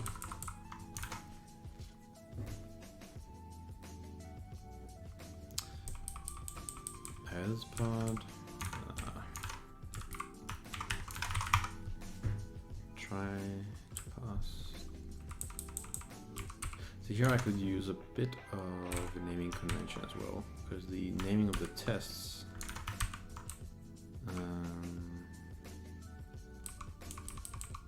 okay, so here there's kind of some consistent naming you can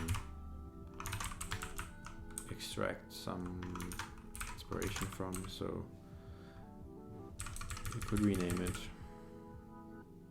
Because these names aren't super meaningful, I don't think, at least not to me. Maybe there is an idea behind it. But here if we say dynamic object passes pod.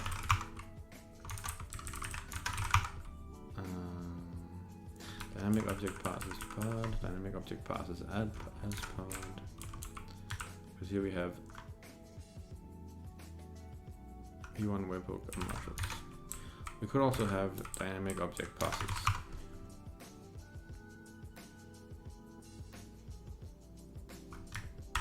That seems to be the most in line with these other random tests I pulled up in the project. What about this? Delete random constructors. Delete. So the naming, okay, so I guess it's just kind of a free-for-all, which is fair. So how do I want to do it is the question then, since there's not a lot of standards. Dynamic object passes can pass dynamic object. Just can pass dynamic object into pod. A bit long maybe, but can pass dynamic object into pod. Yeah, we'll try that.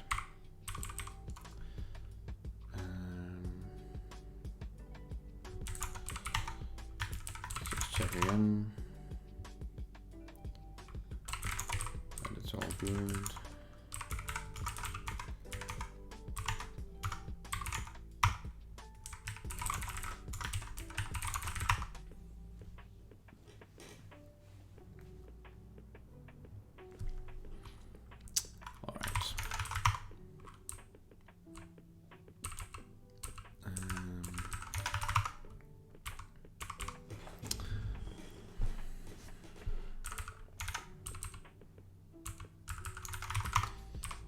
we have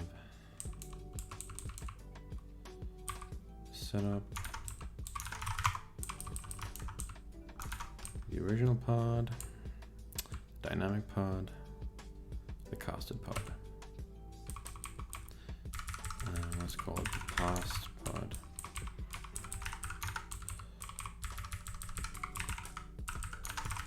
Past pod, original pod.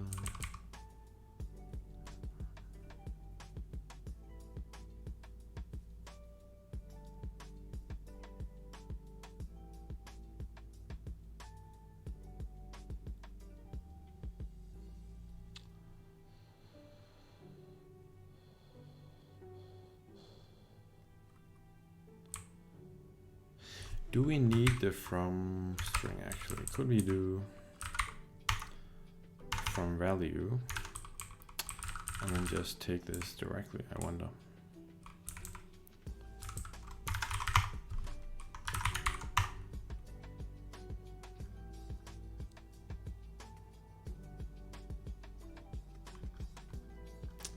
Maybe not.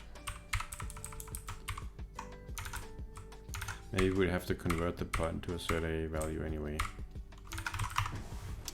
Fair enough.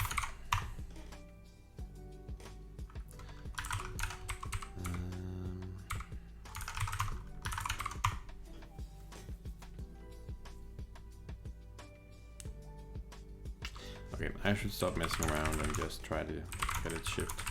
I keep saying that. Are you a staff? With this project, with kube-rs, in that case, well, no, I'm not a staff. No. Staff engineer. I'm not entirely sure what you mean by that. A staff engineer. Like, am I hired as an engineer? Or is that a term I'm not familiar with? Staff engineer. Staff engineer. Let's have a look. What do staff engineers actually do?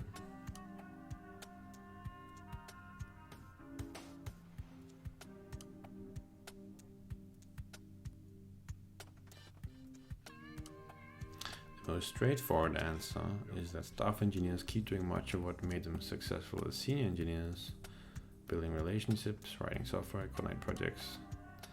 Well, I do all that, I guess, but however, that's a misleading answer. Staff engineers do those same tasks, but whereas previously they were the core of their work, now they're auxiliary tasks. The daily schedule varies a bit by archetype, but there's a shared foundation across all the archetypes.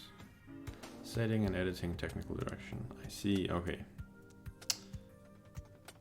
So you're like a kind of, and like a leading technical role, I guess. But no, I'm not a staff engineer. I'm a... I don't really have a role. I mean, I'm just I'm kind of starting my own company, so yeah, I don't know what role that is.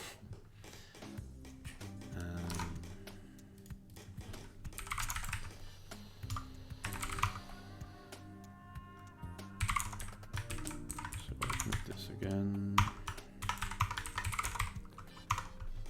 Send it off.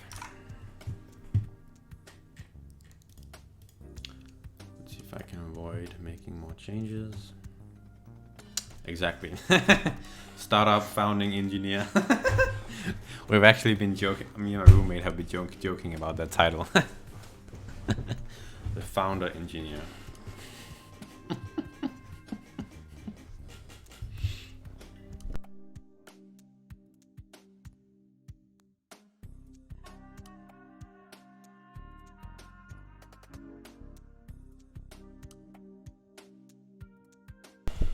That reminds me. I forgot to check my brother's... Oh, he hasn't answered. Never mind.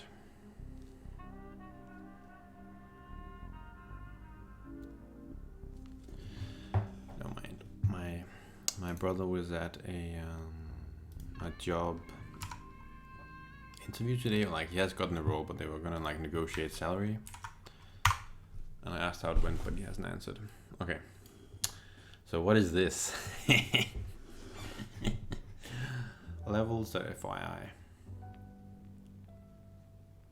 What's the time actually? Okay. Almost 7. Levels.fyi. Software engineer. Damn, Netflix, 400k. Okay.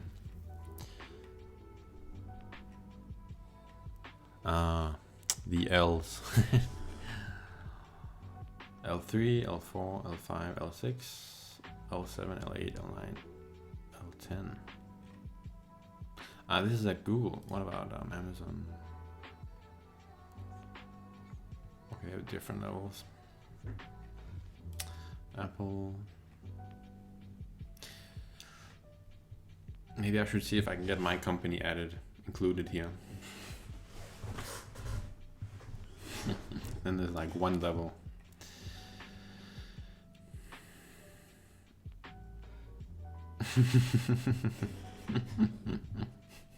Well, I kind of hope not. I don't really want this kind of structure. Okay.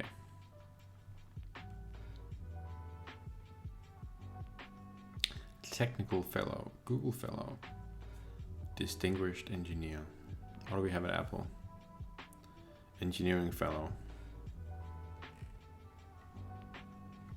Salary negotiation help. Is this just an image? Yikes. Okay. RIP. Oops, I started testing the site. No mind. Just a dog. Sounded like someone was screaming. Where does T work? Where's T work? By T, do you mean me started labs?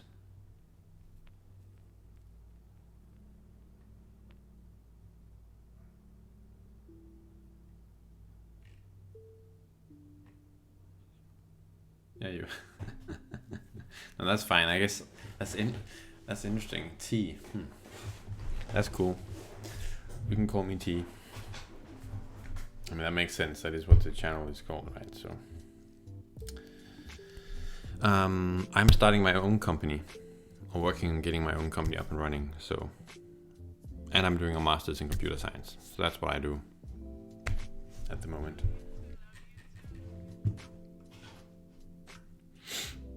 So add none of these.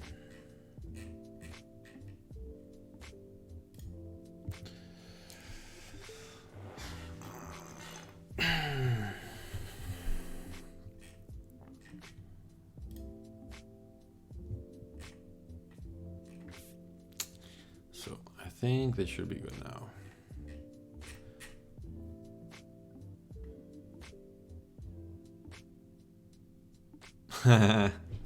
Well,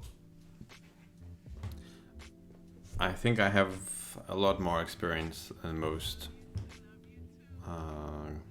new grads, so maybe that's why. I spent some time working beforehand.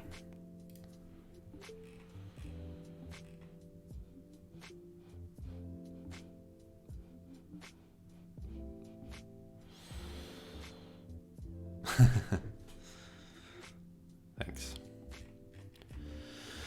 Okay, to avoid manually passing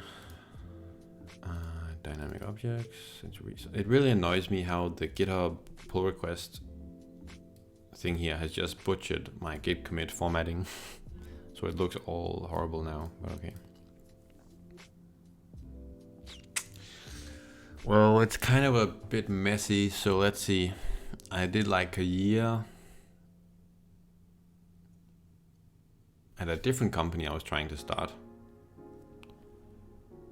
doing like an app which kind of could read notifications out loud. It was pretty cool.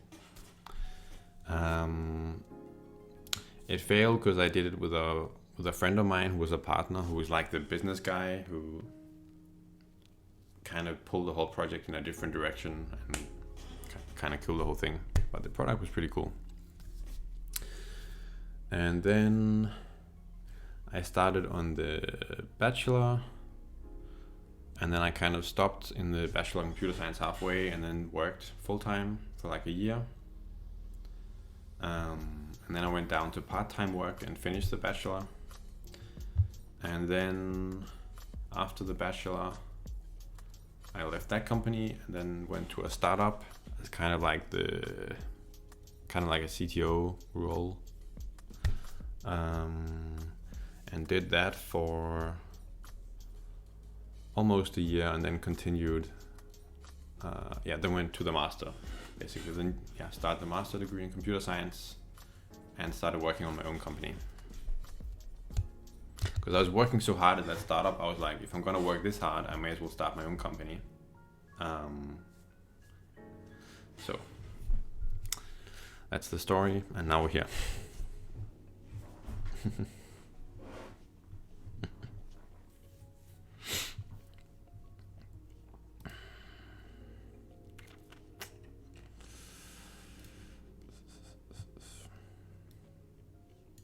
Motivation solution. The motivation for this is, let's see what they normally write in their PRs.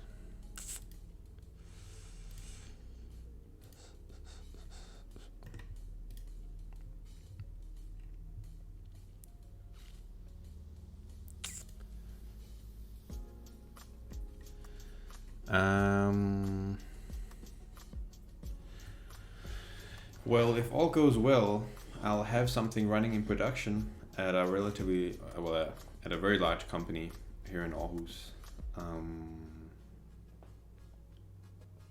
in about 2 to 3 months.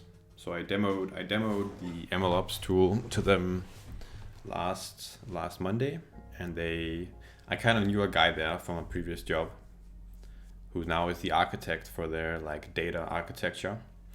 And I showed him the MLOps tool and he really liked it.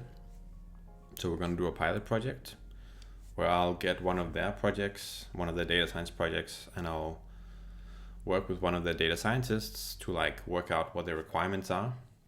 And I'll kind of make sure that my tool fulfills those requirements. So I need to add a few more features. And then when I've done that, that will kind of constitute an MVP.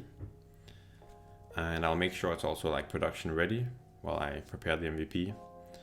And then if they're happy with how that services their data science needs, then they'll probably be the first customer.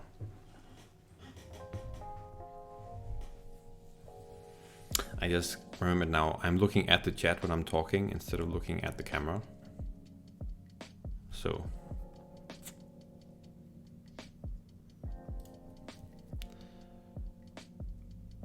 why not Pi or R? So, of course, the data science work will be in Python, right? And the tool is built to support, it's built around Python development. But the tool itself is an infrastructure tool. So there's no real reason to write that in Python, and that would introduce kind of more problems in both with dependency management, which is complete garbage in Python, and interacting with all this infrastructure, memory usage, stuff like that. Whereas with Go and probably Rust, which I'll probably end up migrating to now, that it looks like tooling is very nice. That makes a lot more sense for this kind of tool, where the infrastructure is pretty critical. That stuff just works.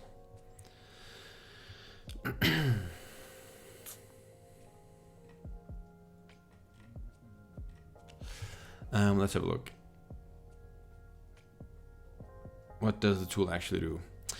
Well, essentially, you have like a Python. Well, I can kind of show you actually. That's maybe easier. That's not what I'm working on right now, though. This is just some open source chill dev work. Let's see. So I have the README here, and I'll just explain, and you can kind of see in the GIF what is happening. So you have, like, we're in a Python project. First you set up the project with the AIM CLI, then you add a task, And that task will be some piece of work which you want to have done on within your ML project. So that can be training a model, that can be downloading data, that can be preparing data, that can be anything basically. And then you can put these different tasks into a pipeline as well and have multiple tasks done after each other. And then the orchestration of all this, and in particular the scaling of infrastructure and moving data around between machines, is all done automatically.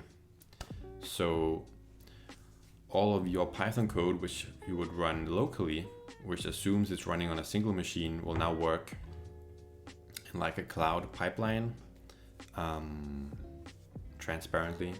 The tool kind of makes sure to transfer all of the context between tasks.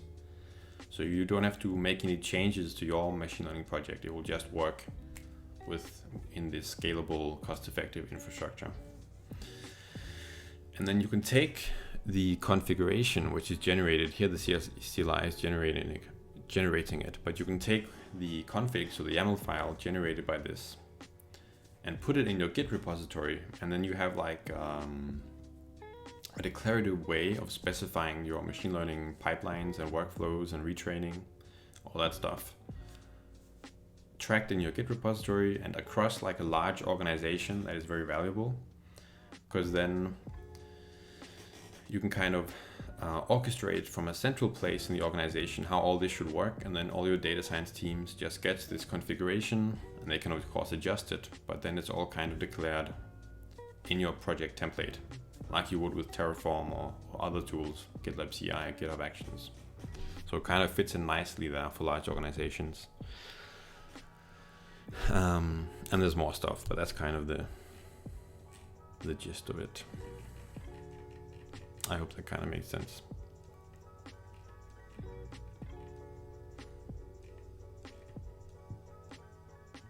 I need to practice like presenting it in a cohesive manner.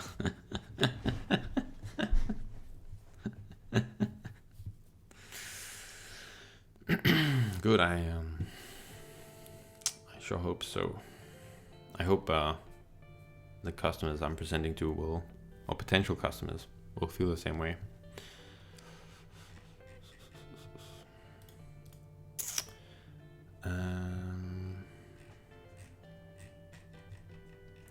So, what's the motivation here?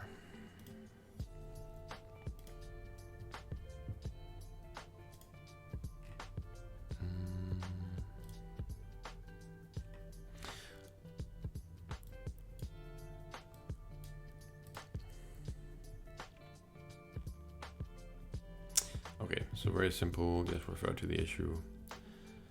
I'm not sure if we keep this, because this is just like the commit message, right? But okay. Issue. What's the issue?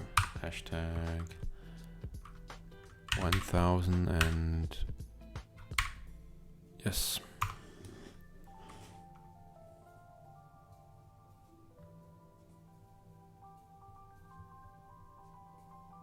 Thanks. Yeah, I guess so.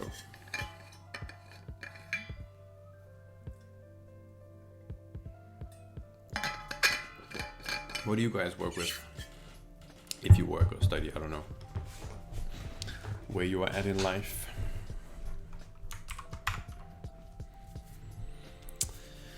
Issue.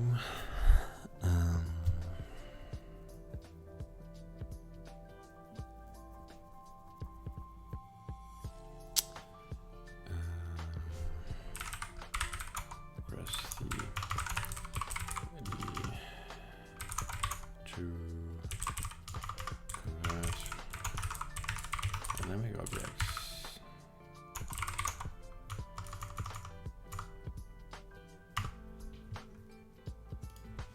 Dynamic objects.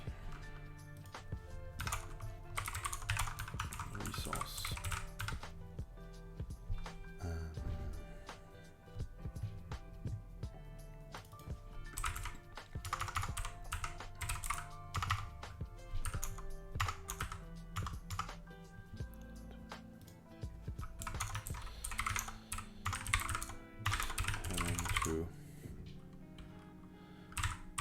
repeatedly do this manually. So it's having to repeatedly implement this logic manually.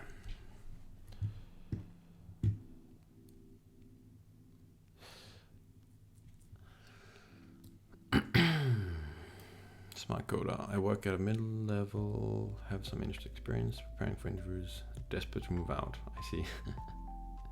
Where are you, when you say you're desperate to move out, where are you moving out from exactly?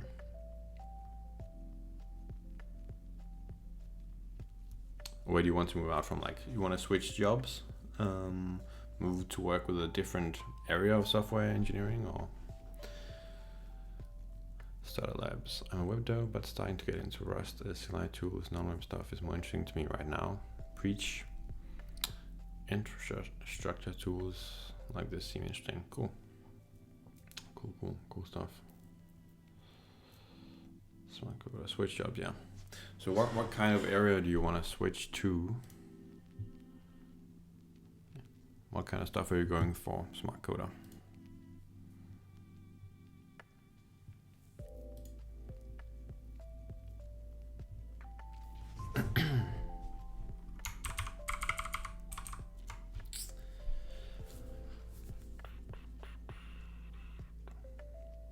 Web dev, full stack or backend? Okay, let's go. I love me some full stack and backend stuff. Nice.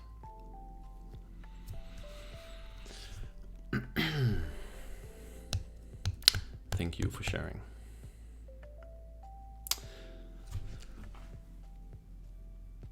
Now let's see if I can wrap this up. This avoids having to repeatedly implement this logic manually. How are you preparing for interviews, by the way?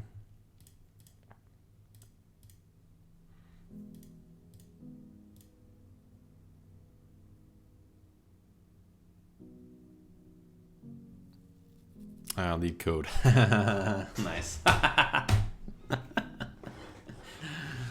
Awesome. I mean, I think it will, but I mean, not at the same scale, I don't think, because the barrier to entry is high.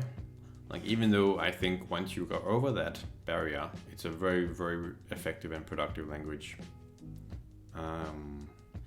But it just seems to be the case that when tools like Node and Go have such low barriers to entry that devs are attracted to that. Understandably so. But I think Rust will have a nice place for certain types of tools, like the things I'm building, where you care a lot about correctness and performance. And the code base being able to scale over time. Like, I can already see now, like, dealing with all of the Kubernetes types and resources and objects, Go is just struggling to contain all that and represent it. And it helps a bit now with generics, but still there's so much like ugly code generation going on, so much tooling that kind of just breaks when you change a few things, and then I have scripts to go in and adjust it to make it all work, which I then have to go in and adjust over time. And in Rust, it has like these things kind of built in and kind of planned for, so the language can just scale with the project easily and effortlessly, while having like a baller type system and like best in class tooling for just about everything, like testing, package management, stuff like that. So we'll see.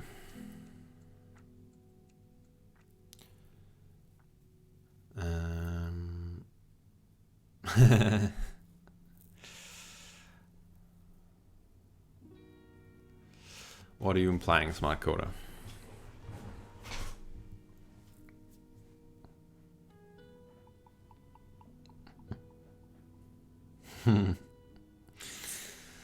Okay, this avoids having to repeatedly implement this logic manually. Okay. State of the art.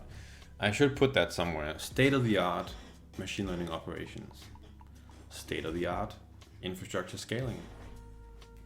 State of the art model training.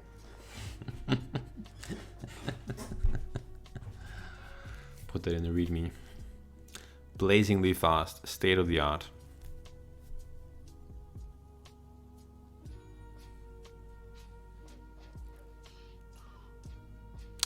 That's fair if it's not something you've touched before.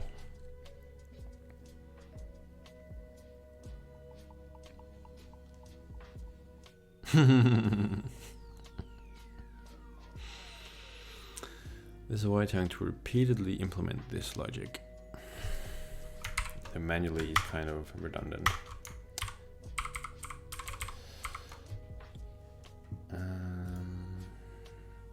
Issue 1029 requests the method requests a method to convert a dynamic object into a Rust resource. This avoids having to repeatedly implement this logic. That is the motivation, basically. Is there something I missed?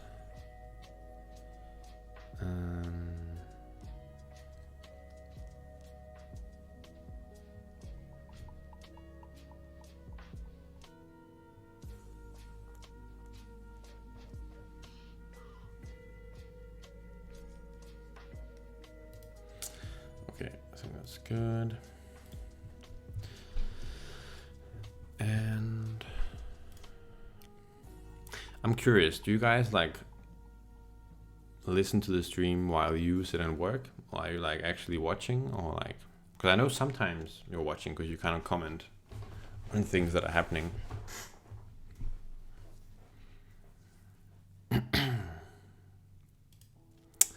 Explain the context and why you're making that change. What is the problem you're trying to solve? Ah, nice, nice. Awesome. Lunch break, lurking. Good stuff.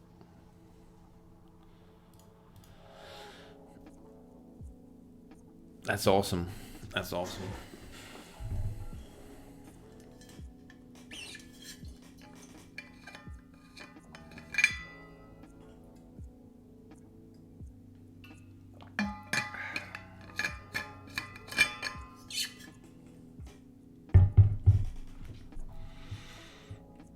Great. For me, like, exactly, that's what I was about to say. That's where Twitch shines. Like, for me, it's so nice when I sit and work and stuff to like have a stream of someone coding or doing stuff, something creative. So you kind of feel like you're kind of vibing, working on stuff, chilling. Cool stuff.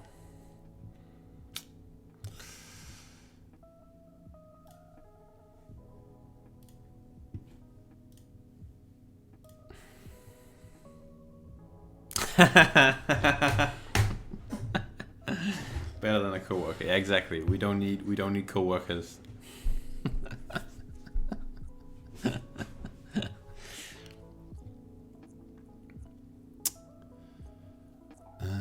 Summarize the solution and provide any necessary context to understand decode changes.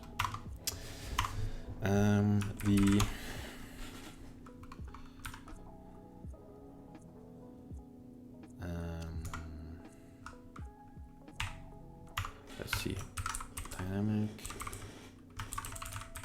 object.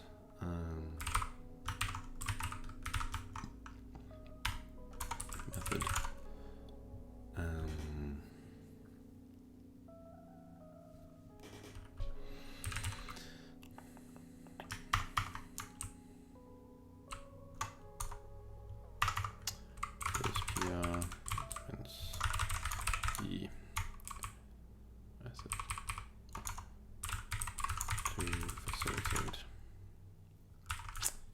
Easy conversion from objects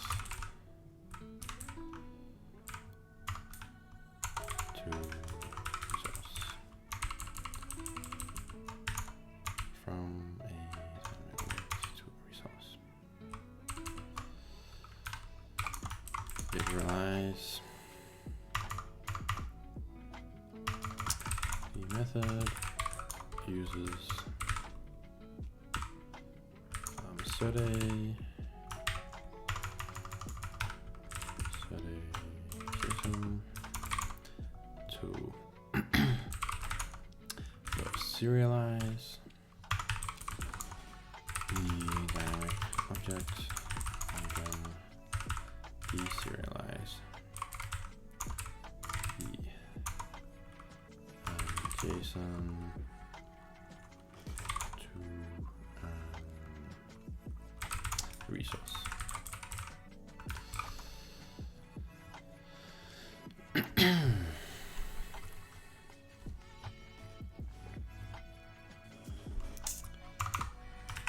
Small type has been implemented as well, representing failure to a small error type.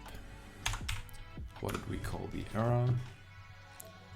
We called it pass dynamic object error. A small error type, pass dynamic object error. Implemented as well, to represent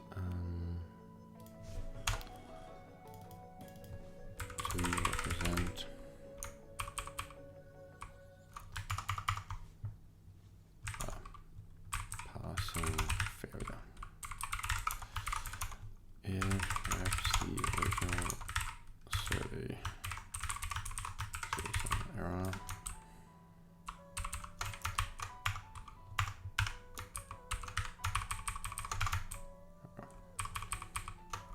to provide an explanation of that is gone wrong.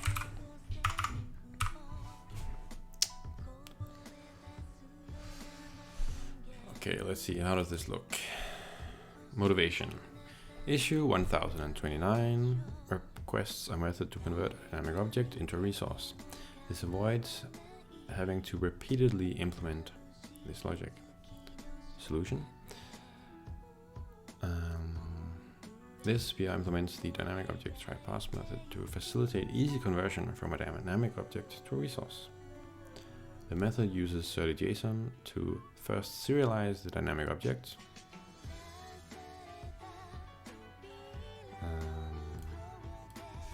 Interesting music.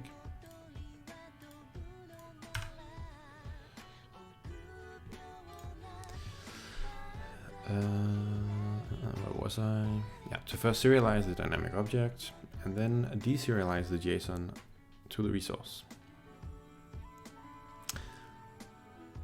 A small error type, pass dynamic object error, has been implemented as well to represent a passing failure. It wraps the original JSON error to provide an explanation.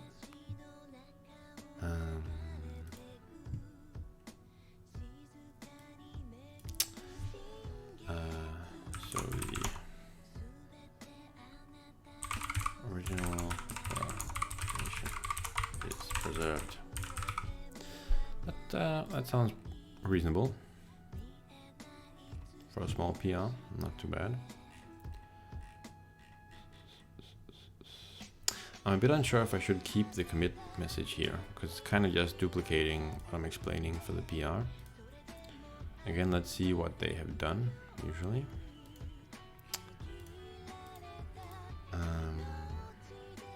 Requests.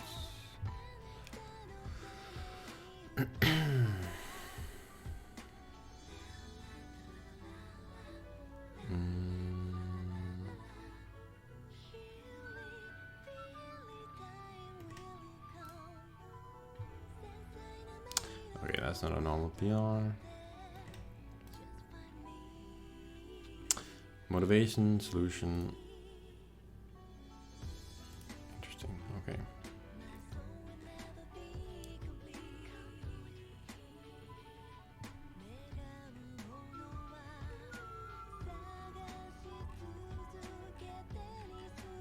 Let's see. So that looks good. So I think we'll just get rid of this. Basically, I don't think we need that really. We might just keep the signed off, just to make it clear that it is signed off, but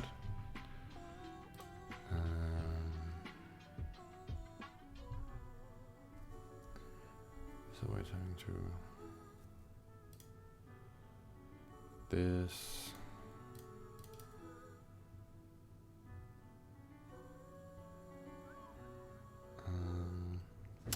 Issue 1029 requests a method to convert a dynamic object into a resource. This avoids having to repeatedly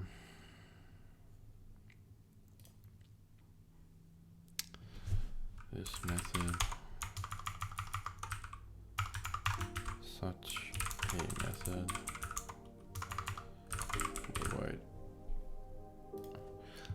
would avoid having to repeatedly implement this logic. A solution. This PR implements the dynamic object try pass method to facilitate easy conversion from a dynamic object to a resource. First serialize. Whatever type. Pass dynamic object error has been implemented as well. Represent passing failure.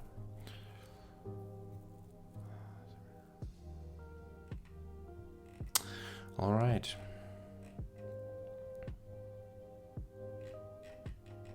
Let's check. Is the commit signed? It should be signed.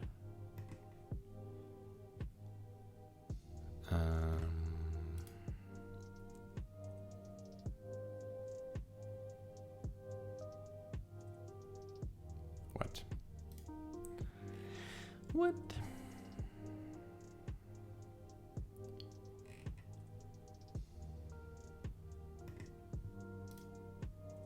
That's weird. When I open the commit, or click on the commit, it opens the commit, but under the kube-rs/kube organization repo.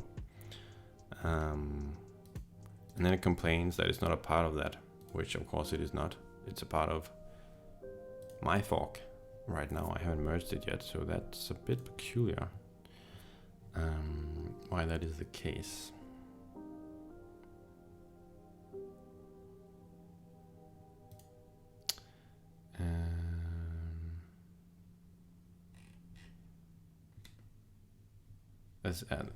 That's a bit weird to me.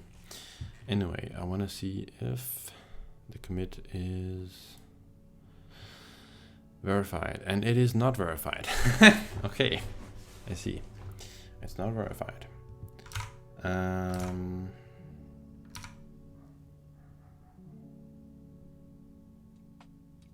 Interesting. So is that because I need to do git commit -s as well?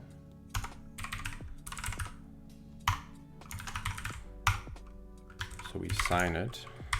So I guess that signs it with our key, and that makes sense. That is what the help said.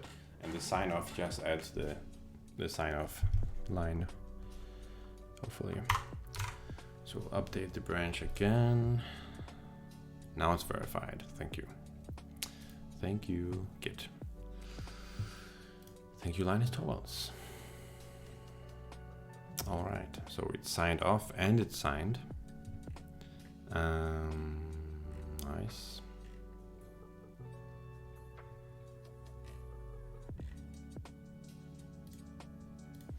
Nice stuff.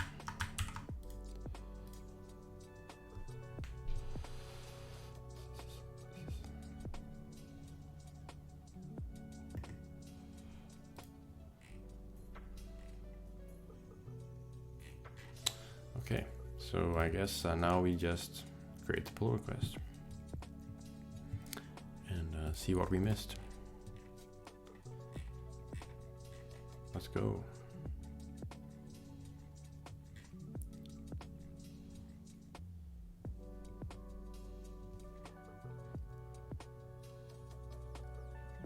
Let's just check. We are creating a pull request from our branch, from my repository to the main branch.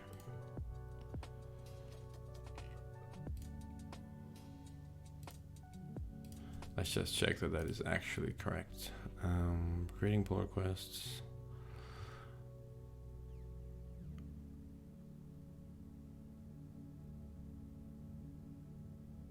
It doesn't really specify, so I'm just going to assume the main branch is correct. Boom. Let's go. Awesome. First pull request on kube-rs.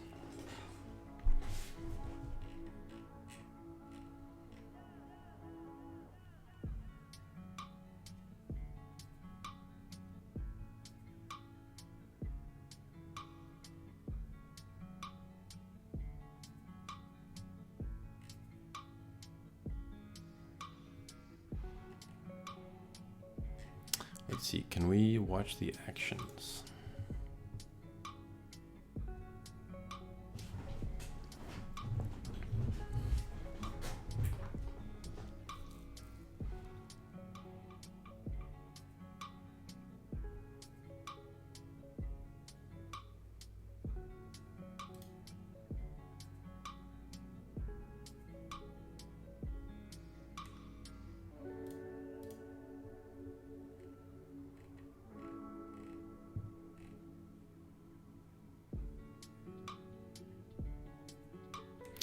Maybe it doesn't work until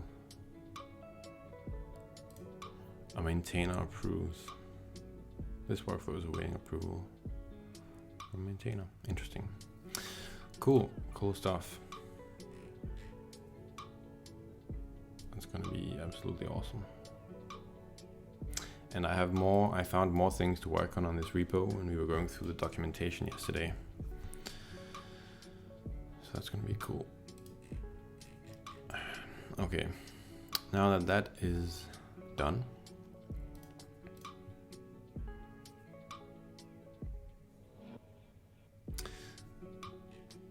I think it might be time for me to end the stream, even though I do feel like continuing, but I'm supposed to go work out now. I was supposed to go work out an hour ago.